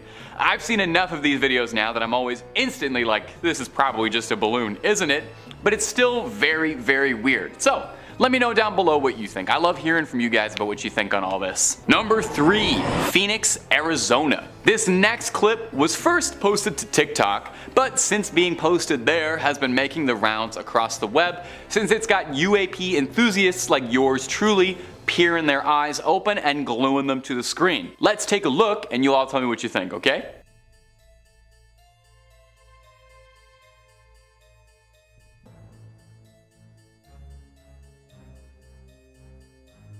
Now whatever is going on in there is definitely odd. That much I can say with absolute certainty. There's something up there in the clouds that's floating above almost menacingly, maybe that's just me, and it's flashing a light brightly, and I swear it almost looks like it's turning invisible over and over again. The thing seems to be slowly moving across the sky in a way that makes it look like it's scanning the surroundings. Naturally, commenters went a bit wild with this clip, speculating like I am now. Some suggested that this could be something like hyper advanced military technology being tested out in the field, which would definitely be exciting, and honestly, more probable than not, I feel like there's a lot the government don't tell you about what they're working on. The CIA themselves even said that they think most alien sightings in the 50s and 60s were just reports of the U-2 spy craft. Others suggested that this could be something as dull as a civilian drone being flown around in the sky with a lighting rig attached for no other purpose than to drum up attention and get some TikTok views. But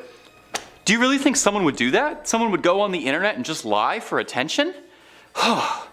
I don't know. Meanwhile, more than a few people on the original TikTok were very convinced that this was a proper UAP alien sighting and could have been an alien visitor caught on tape. Comment section, I'm gonna toss this one over to you as always. Me, personally, I'm a little inclined to believe this might be a boring one. This could just be a drone, just because I'm not so sure that our alien visitors would give themselves away so easily by attaching lights to their crafts and letting themselves get identified so easily, but maybe that's what they want us to think. So I'm curious what you all think it could be. Number 2, Scotland. This next clip is gonna be coming to us from Scotland. I like when we have UFOs all across the globe, you know? It makes it seem like we're all in this together. It was originally posted on the UFO subreddit as well. I'll roll an excerpt of the clip and then I'll walk you through the context that the user provided additionally with it.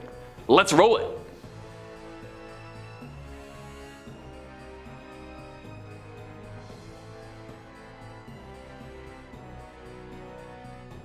Okay, pretty cool stuff, right? So the user posted, there are 2 objects in the sky moving at a steady speed. They were not massive, I reckon about the size of a Jeep, maybe twice that size at most.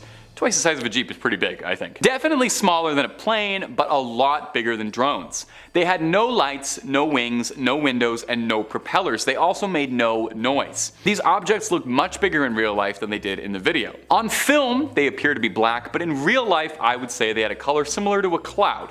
Not quite white, but not quite gray either. They looked to be spheroid or tic-tac shaped, and they looked solid and metallic. They seemed like they had smoke coming out of them sometimes, but it was hard to know if that was just them moving through the clouds, causing an effect that looked like smoke. In terms of height, they were flying about twice the height of a typical city building, definitely lower than a plane would have. Also, may I just say, as someone who watches a lot of UFO clips, to be able to find one that is clear as day, filmed on a high quality camera, recorded for a good amount of time, and also had a lot of context provided. Put this thing in a museum. That is 1 in a billion. I don't even care if these things aren't aliens. Those 3 qualities are more exciting than aliens to me. Now, when this clip was posted to Reddit, there were a few people speculating that these could be balloons, despite the original poster pointing out that they thought the things were emanating smoke, so it's, no pun intended, a bit up in the air what these things might be. We get reports of cuboid or tic-tac-like UFOs a lot in this video series,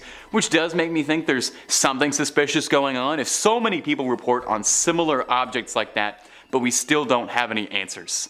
I hope we get there someday. I know the truth is out there. Number 1, Hollywood. Our final entry for this video is going to come to us from Hollywood. Even aliens like the tourist hotspots. Let's roll the clip and I'll add the commentary and speculation afterwards, because this one's a good one. There's a reason I saved it for the last.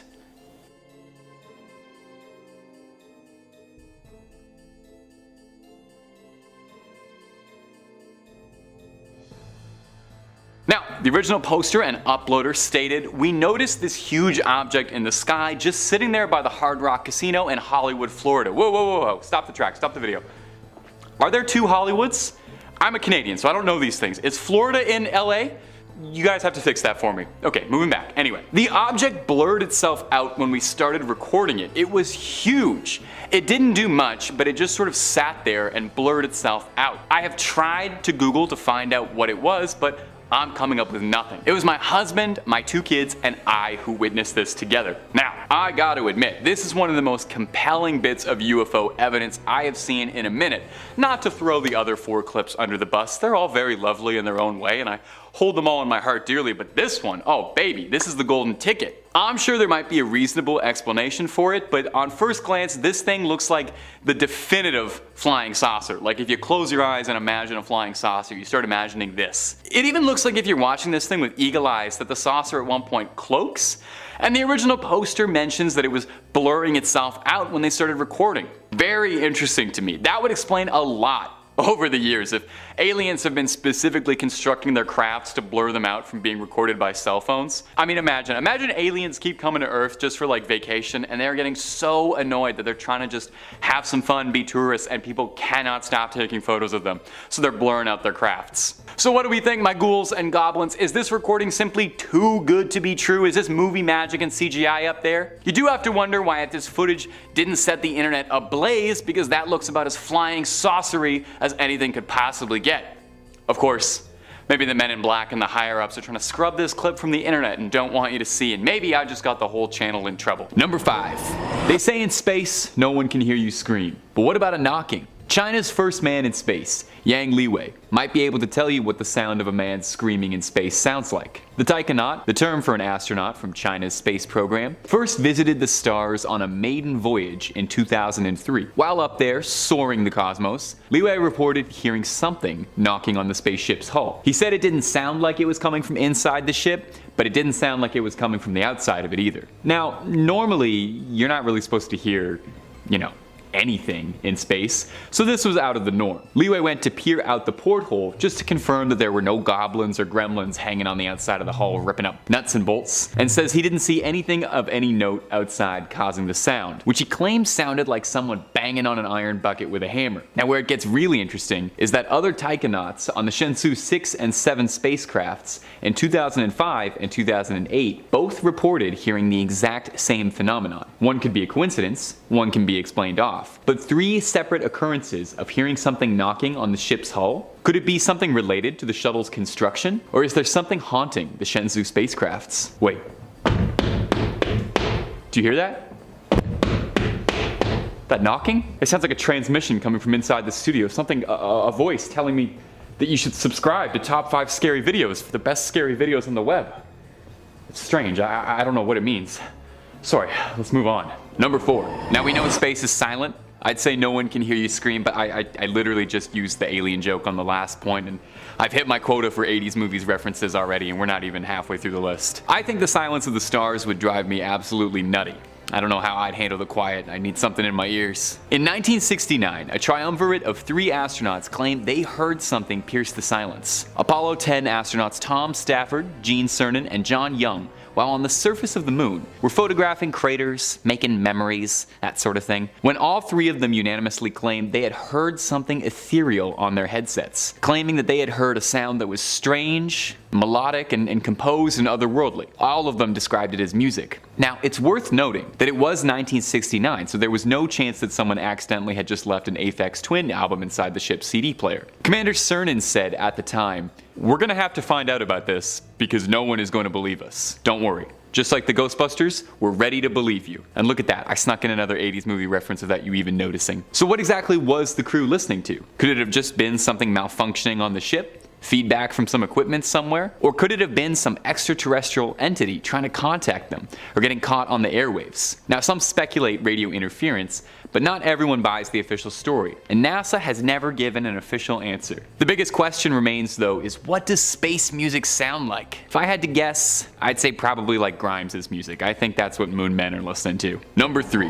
When you think of an alien, what do you picture? A little gray thing with big black eyes peering out at you from a flying saucer? Maybe a regular looking man with pointy ears and a strong brow? Maybe a noble warrior with a cool energy sword? Point is, you probably picture something a bit bipedal because of sci-fi depictions. But it doesn't have to be that way. What about a snake? Space snakes. Why does it have to be space snakes? Dr. Story Musgrave has 6 degrees as a physician, former astronaut, and consultant for the Imagineers at Disneyland. Dr. Story Musgrave sounds like a completely fake man who has one of the coolest names ever, but he is very real, and he has one of the most impressive resumes on the planet. He can also boast that he's been to space on 6 separate occasions and has seen things you wouldn't believe. In a 1994 interview, Musgrave spoke out about coming into contact with something he believes to be extraterrestrial. He said, "I've seen a snake out there, 6-7 feet long. It's rubbery and it follows you for a rather long period of time. The more you fly in space, the more you see an incredible amount of living things out there. And that sort of thing brings to you a certainty that other living creatures are out there." Now, skeptics have dismissed this, of course, saying Musgrave just saw a hose or a loose bit of debris or something, but Musgrave insists that the entity he saw had its own method of propulsion and was following him around directly. He said he saw this creature on 2 separate occasions. Maybe it remembered him. Obviously, Musgrave is considered to be fairly reputable as far as NASA astronauts go, and I mean, if Disney trusts him, he must be pretty reputable. So it seems unlikely that he would tell a tall tale. When asked directly what he thought he saw up there, Musgrave said, "Living creatures far more developed as civilizations. They've been around for 100 million years, and we can't even conceive how advanced they are and the kind of things they're doing. That's why I make an effort to communicate. And I might be considered eccentric because I do, but I do tell them to come and get me." And you know what? Thank you, Musgrave. I'm glad someone is willing to be the spokesperson for aliens. Maybe offer them a ticket to Space Mountain. They might feel right at home at that. Or they might be very offended, I'm not sure. Number 2. Many who go to space see bizarre things that they can't explain. And yet many space travelers don't speak out about what they see, for fear of reprimandation, of being deemed nothing more than a tinfoil hat wearing loon. Russian cosmonaut Major General Vladimir Kovalyonok said on the matter, "Many cosmonauts have seen phenomena which are far beyond the experiences of Earthmen. For 10 years, I never spoke on such things." Well, let's take a listen to his story. In 1981, while orbiting outside of the Salyut station, Major Kovalyonok was exercising when he saw something traveling outside the station alongside the porthole. He claims he saw something outside the porthole that was an object he could not explain. He said it was something floating that looked a bit like a barbell, except it was transparent, and it looked like it had something inside of it. He said he saw gas discharging out of it, like it was reacting. He insists that whatever he saw wasn't artificial, and that it moved in a way that suggested life. He said he saw it tightening and pulsating like an organ. He described the entity as being impossible within the laws of physics. As he was observing it, it combusted spontaneously in an incandescent ray of golden light. Seconds later, a golden explosion followed behind it, and 2 spheres of golden light appeared, which Kovalyonok described as beautiful. After the explosions, there was a white smoke and a cloud-like sphere, and as the station orbited around Earth's shadow, the spheres never returned. Unlike a lot of his peers, Kovalyonok was very willing to speak out on his experience about what he saw. There was a small investigation into the possibility that it could have been a missile test or a weapons test of some kind, but no conclusive answers were ever found. Whatever he saw, we may never get the truth. And to my Russian viewers, I am so sorry for that pronunciation. Number 1.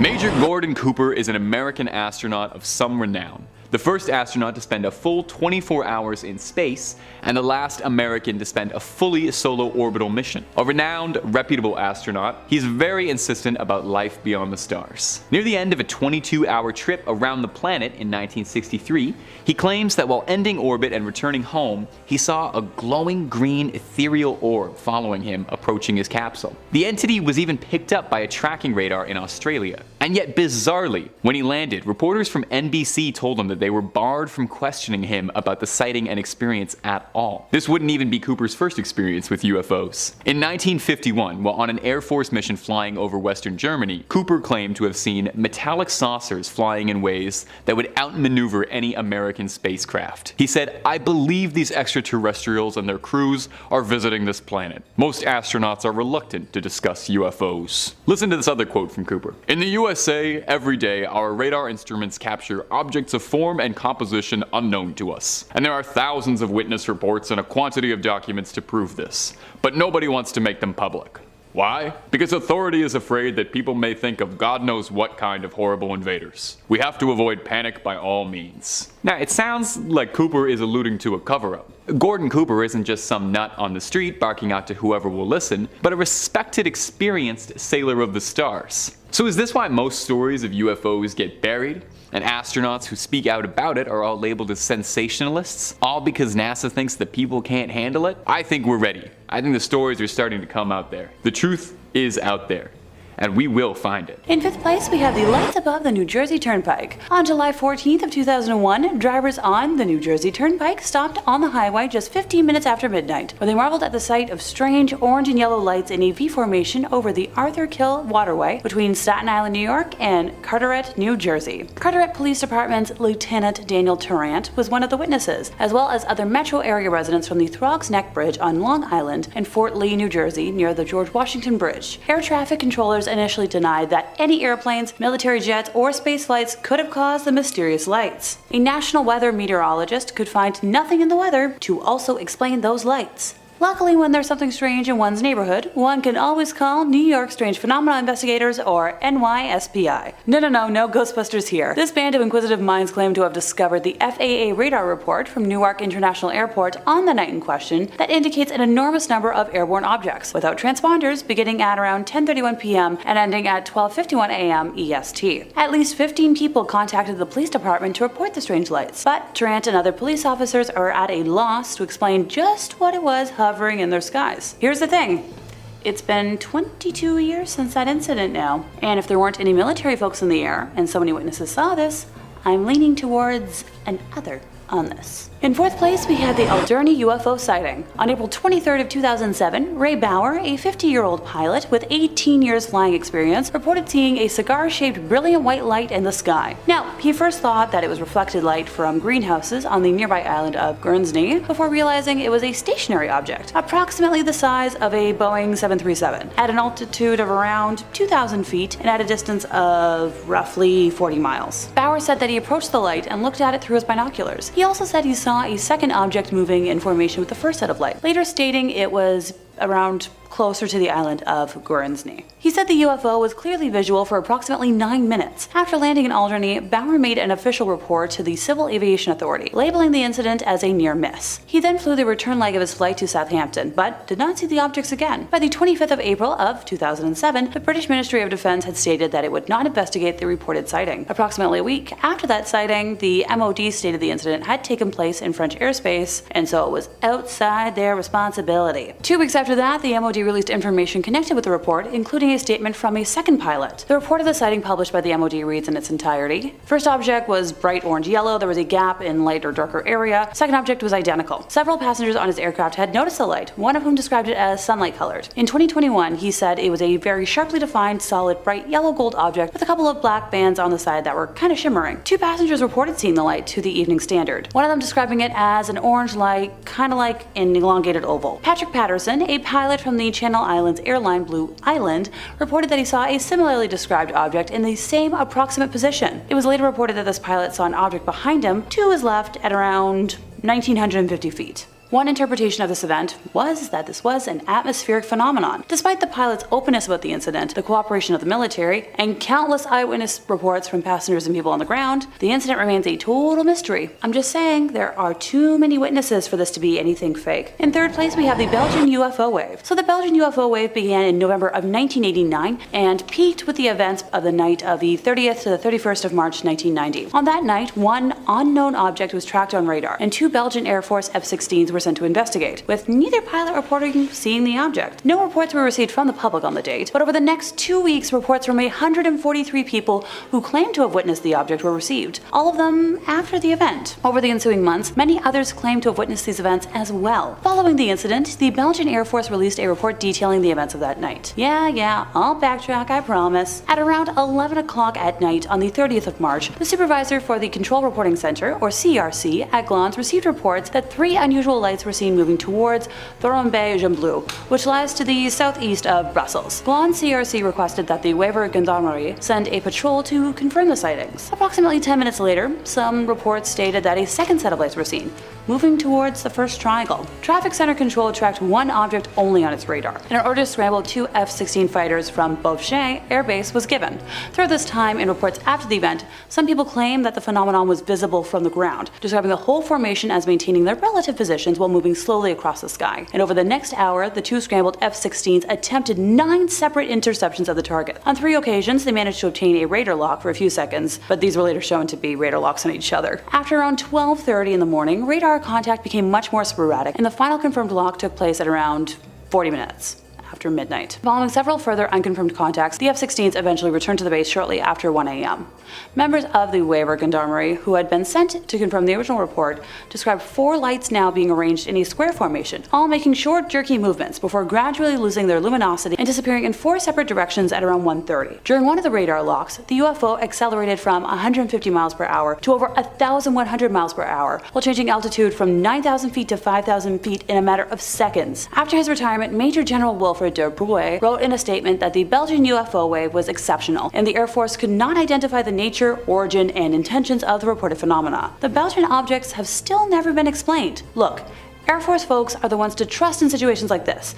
They're literally trained on how to recognize aircrafts in the sky. In second place, we have a sighting in Alaska. Japan Airlines cargo flight 1628 was a UFO incident that occurred on November 17th of 1986, involving a Japanese Boeing 747-200F cargo aircraft. I'm learning a lot about planes today. The aircraft was en route from Paris to Narita International Airport, near Tokyo, with a cargo of Beaujolais wine. Wine. Focus, Alexa, focus. Over the Reykjavik to Anchorage section of the flight at around 1711, so 511 over eastern Alaska, the crew first witnessed 2 unidentified objects to their left. These abruptly rose from below and closed in to escort the aircraft. Each had 2 rectangular arrays of what appeared to be glowing nozzles or thrusters, though their bodies remained obscured by darkness. When closest, the aircraft's cabin was lit up and the captain could feel their heat on his face. These 2 crafts departed before a third, much larger disc-shaped object started trailing them. Anchorage Air Traffic Control requested an oncoming United Airlines flight to confirm the unidentified traffic, but when it and a military craft sighted plane 1628 at around 10 to 6, no other craft could be distinguished. Captain Terrochi contacted Anchorage Air Traffic Control and requested, a change of course. The UFO followed the plane despite any of the captain's maneuvers. The sighting lasted 50 minutes and ended in the vicinity of Denali. All of the data, including ground radar that captured the unidentified craft, was collected and presented at a meeting with the FBI and the CIA. After reviewing all the material, the government officials decided that this was the first radar recording of a UFO. Yep, I didn't stutter. The government confirmed this. In first place, we have the Shag Harbor UFO incident. So this incident was the reported impact of an unknown large object into waters near Shag Harbor, Nova Scotia, a tiny fishing village on the Atlantic coast, on October 4th of 1967. The reports were investigated by the RCMP, Canadian Coast Guard, the Navy, and the Air Force, as well as the U.S. Condom Committee. I had to research that because I first thought it was like a typo for condom, and I almost busted a gut laughing. Alrighty. Time for facts. At about 11:20 p.m. Atlantic Daylight Time, at least 11 people saw a low-flying lit object heading towards the harbor. Multiple witnesses reported hearing a whistling sound, like a large kaboom device, and then a whoosh, and then finally a loud bang.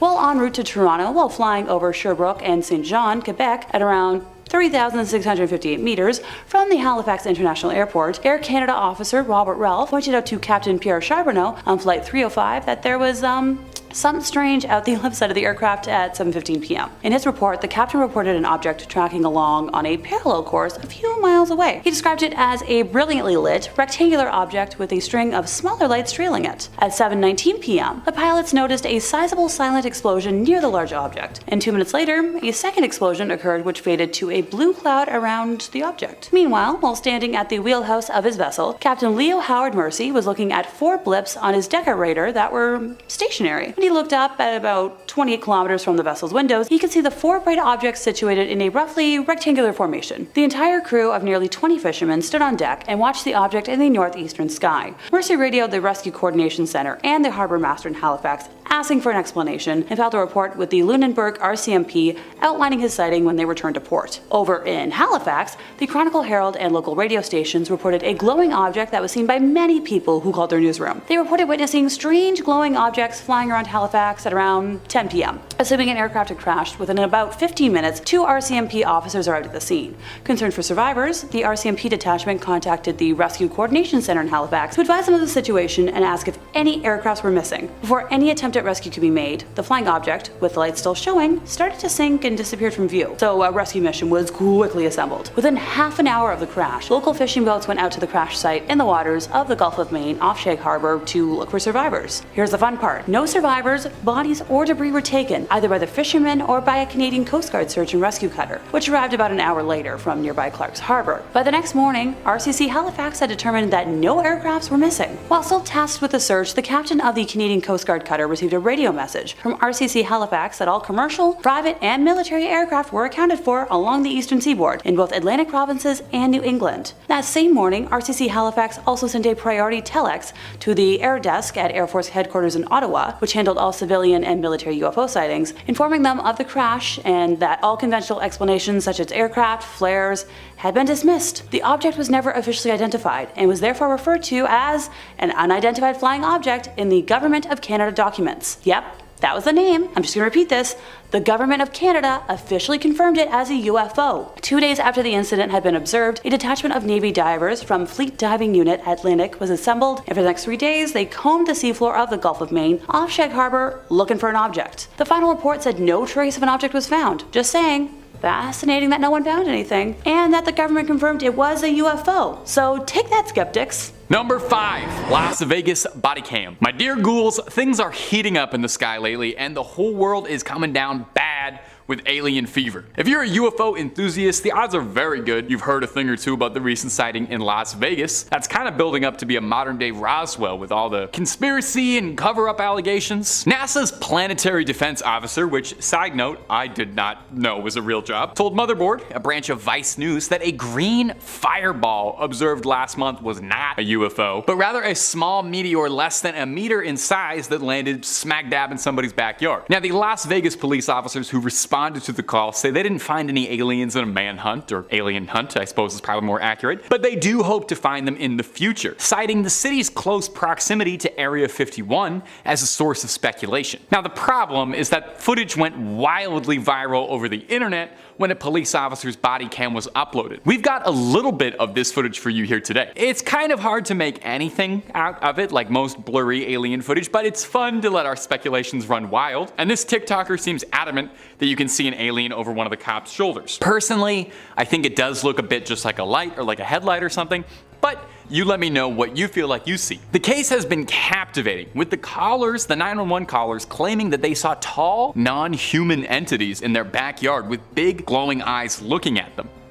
So what do you think, my fair and trusted viewers? Do you think these aliens got lost on the way to Area 51 to meet their friends and crash landed in somebody's backyard? Or was it just a meteor? Or did the aliens come from the meteor and the meteor itself was the UFO? Truly, who is to say? Who is to know? Hopefully we find out soon enough, and when we do, you better believe that I'll be the first to tell you. And if you're looking for way more videos about all things UFO UFO, an alien. Oh my good gosh, do we have a lot of that on the channel for you to enjoy. Everything from conspiracies, cover-ups to UFO sightings, we've got it. If you're sick of hearing about little green men, we've got all sorts of things on crime, conspiracy, everything scary.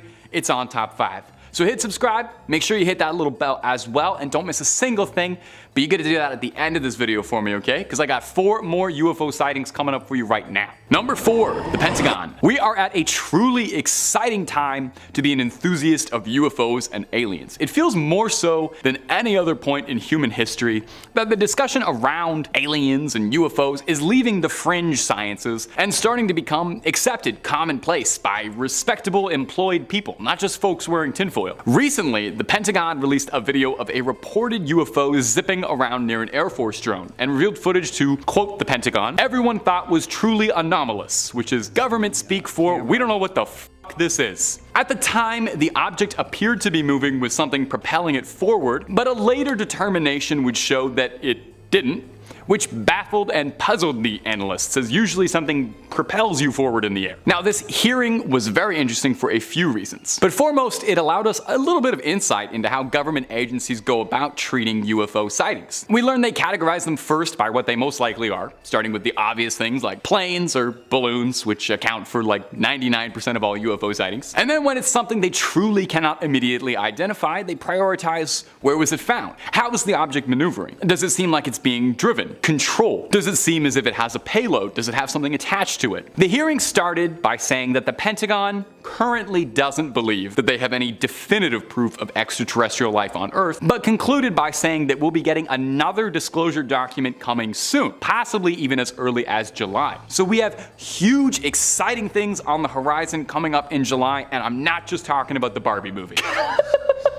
Number 3, Jorge Ortega. Is it just me, or are things getting crazier? Maybe I'm watching more UFO footage as part of my job, but it seems like every day we see more UFO sightings, like they're doubling, tripling over what they used to be. Yeah, admittedly, everybody carries a camera in their back pocket now, but it does seem like more people are checking out the planet. Ever since that streak in February, I feel like it's been an arms race for the coolest UFO footage. While pilot Jorge Ortega captures what some are describing as the best UFO footage ever, but I'll let you be the judge of that. He uploaded the video online, where it was found by an account called The Hood's Finest, where the clip went wildly viral on Instagram. Thank you, The Hood's Finest, one of the most trusted sources of journalism in these dark times. Let's take a look. It's definitely mysterious. That much I can say with complete confidence. It's really hard to tell what that was, but the way it speeds forward without any visible exhaust does make it seem highly suspicious. You can't make any details on that craft at all. Now, Ortega claims this was the most frightening experience of his life, and it's really not hard to see why. A circular, spherical, strange object flew directly in front of his plane, then whizzed by his window. Whizzed, like, you know what I meant. I shouldn't have used that word. Ortega and his co-pilot were flying towards Santa Fe when they first noticed the strange object coming towards them. The pilots believed that whatever they saw was non-human in nature, and definitely not a balloon or another aircraft. Ortega claims that the aircraft was traveling at an incredible speed of 300 kilometers an hour. I don't know how many miles an hour that is for Americans. You guys are gonna have to calculate that on your own. With the temperature at the time of the flight falling close to 5 degrees Celsius. With all that being said,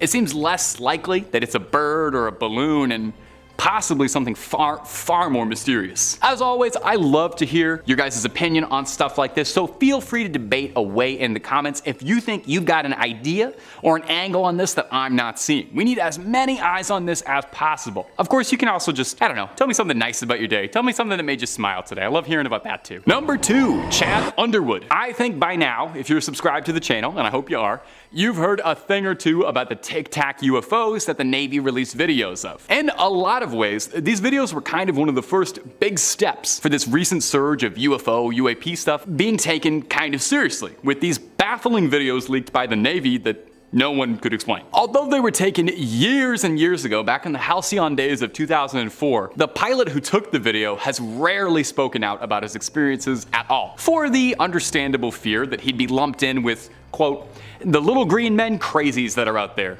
Well, I'm one of them, Chad Underwood, and I'm ready to believe you. Oh, Chad Underwood, that's the guy who filmed it. I don't know if I said that before. The story of the Tic Tac UFO began on November 10, 2004, when radio operator Kevin Day reported seeing something odd and slow flying around the San Diego coast. It was moving approximately 140 miles an hour at a height of nearly 30,000 feet, so definitely not like any bird that I've ever heard of, and probably unlikely to be balloons. Commander David Fravor of the Black Aces identified the 40-foot-long white oblong-esque object hovering and exhibiting no exhaust propulsion, but seemingly darting itself forward at impossible velocities. It was Chad Underwood's footage that got shared and went viral. Via infrared camera pods mounted on the plane, we get sightings of these mysterious Tic Tacs in action. And I wish I had something different to tell you for the end of this point, something a bit more dramatic and exciting, but nearly a decade later, and we are still absolutely no closer to understanding just what happened here, what's happening in these videos, what these crafts are, but maybe we'll get there soon. Like I said, there's supposed to be a document coming up in July that's going to reveal all sorts of new research and information the Pentagon's been working on, and maybe that will be the big one, or maybe it'll just also be nothing like it usually turns out to be. But who knows? And number 1, California Army Base. We all wonder if military bases are hiding advanced technology, right? Like all of us do that, it's not just me. Like what kind of secrets could be buried underneath Area 51? Wouldn't you want to know? It definitely seems like visitors from other worlds are just a bit curious too, as there was a mass sighting of possible UFOs out in the California desert, right above a military base, one Camp Wilson. Was it a sign of visitors scouting out the area, or technology from within being reverse engineered by the American government? Jeremy Corbell and George Knapp are a pair of ufologists, and they revealed the footage on their podcast, saying that the video and photos were shot all the way back in April 2021, but didn't appear until now, where a series of mysterious lights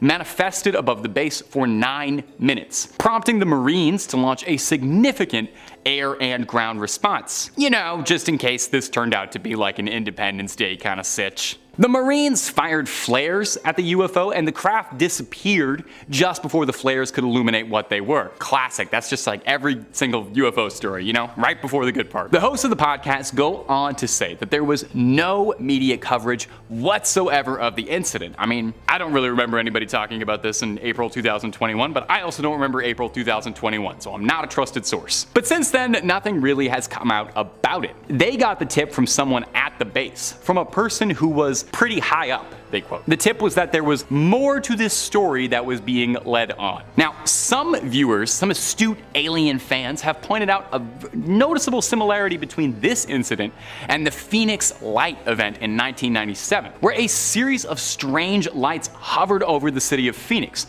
witnessed by multiple people in the city, but unknown to everyone and to this day, unsolved. So what happened here? Just one more mystery we'll never get an answer to? I'm not sure, but I'll never stop looking. The truth is out there, and I want to believe. Starting off this list in our number 5 spot, we have Project Grudge Report 13. Okay, so I've read quite a few different UFO sighting stories and stories of alleged alien abductions, and this is fully one of the most terrifying that I have ever heard of. So basically, the story starts off in March of 1956 when Air Force Sergeant Jonathan P. Lovett was assisting Major William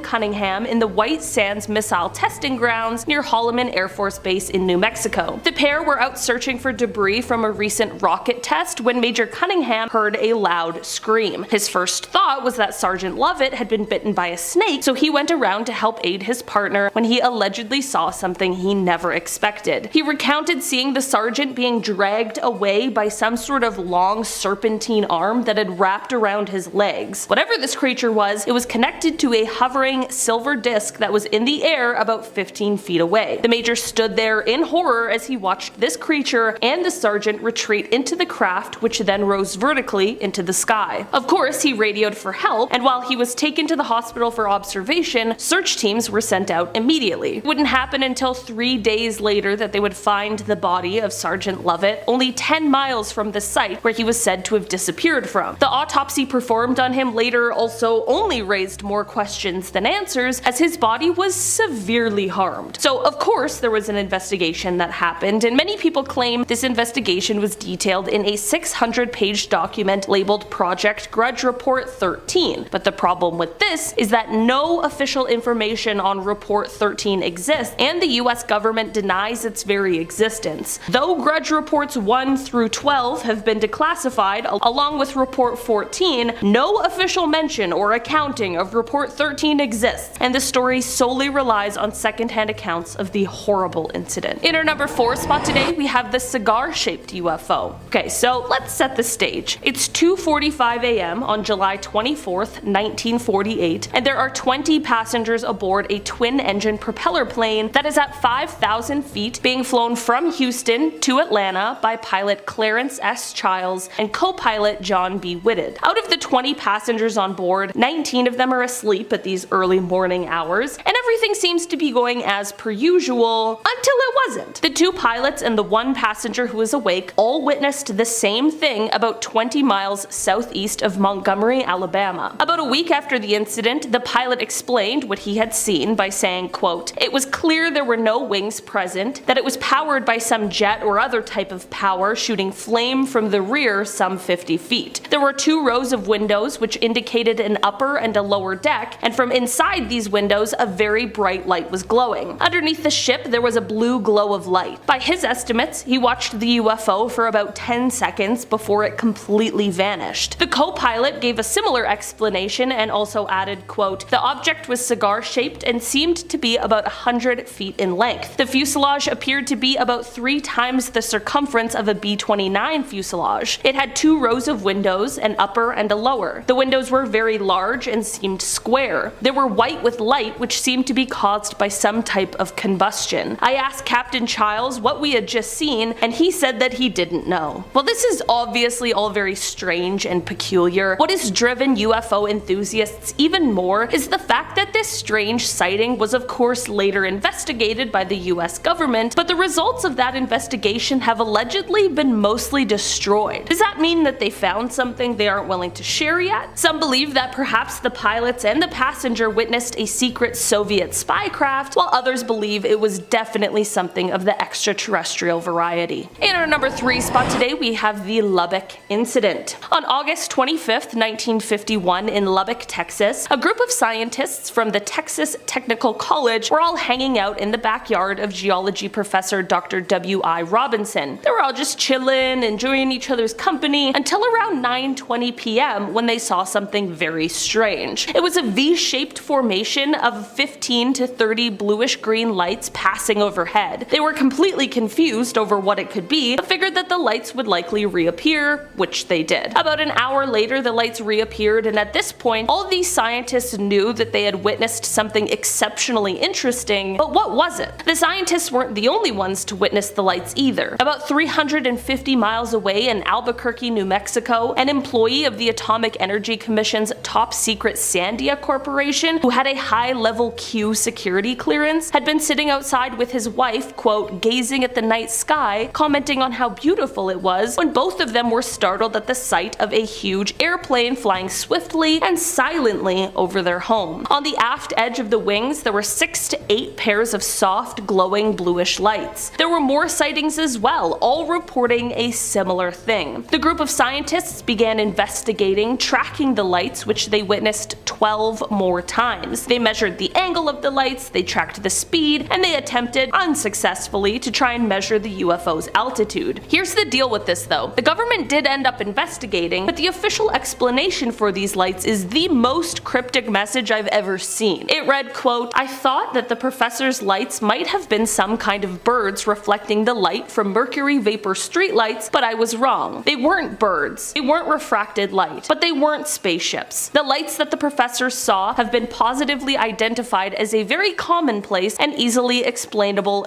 supernatural phenomena. I can't divulge exactly the way the answer was found because it is an interesting story of how a scientist set up complete instrumentation to track down the lights. Telling the story would lead to his identity, and in exchange for his story, I promised the man complete anonymity. Despite people claiming that the mystery has been solved, by this explanation, people are left with a lot more questions than answers. In our number 2 spot today, we have the Shag Harbor incident. This UFO encounter is often referred to as Canada's Roswell, so I was shocked that I hadn't heard of it before. Basically, this incident took place on October 4th, 1967, when an unknown object crashed into the water near Shag Harbor, which is a tiny town in Nova Scotia. There were at least 11 people who witnessed this object as it crashed, and many people claimed to have heard a whistling sound followed by a loud bang when the crash took place. The witnesses that claimed to have seen the UFO were all doing a bunch of different things at the time. One couple was just sitting on their porch, but the 2 witnesses that really get me are a flight pilot and a ship captain. On Air Canada Flight 305, First Officer Robert Ralph pointed out to Captain Pierre Charbonneau that there was something strange at the left side of the aircraft. They reported an object tracking along on a parallel course a few miles away and described it as a brilliantly lit rectangular object with a string of smaller lights trailing the object. Shortly after they first noticed it, there was a large but silent explosion near the unknown object, and then 2 minutes later there was a second explosion, but this one faded to a blue cloud. As for the ship captain, Captain Leo Howard Mercy, he saw 4 blips on his Deca radar that were totally stationary. This led to him looking up to the sky, and that is when he saw 4 bright objects sitting in a rectangular formation about 28 kilometers from the vessel's window. He wasn't the only one who saw it on board. The entire crew of nearly 20 fishermen stood on deck and watched. A man named Laurie Wickens was another one of the witnesses, and he and some of his friends ended up calling the RCMP, the Royal Canadian Mounted Police, because they saw a huge object floating in the Atlantic Ocean about 1,000 feet off of the shore. This is all super weird, and not only the RCMP, but also the Royal Canadian Navy and the Royal Canadian Air Force became involved in investigation, but nothing was ever recovered or found. But it was also revealed that all commercial, private, and military aircrafts along the eastern seaboard were accounted for, so what could have all these witnesses seen? Since they have never officially identified what it was in the official Government of Canada documents, it is listed as a UFO. And finally, in our number 1 spot today, we have the Westall incident. Taking it back to 1966, we have the largest mass UFO sighting in Australia that at the time was largely ignored. This incident took place when over 300 students and staff members of a school in Melbourne all witnessed multiple UFOs silently flying through the air before they landed in a nearby field. Well, there's been a ton of speculation about this incident in the many years it's been.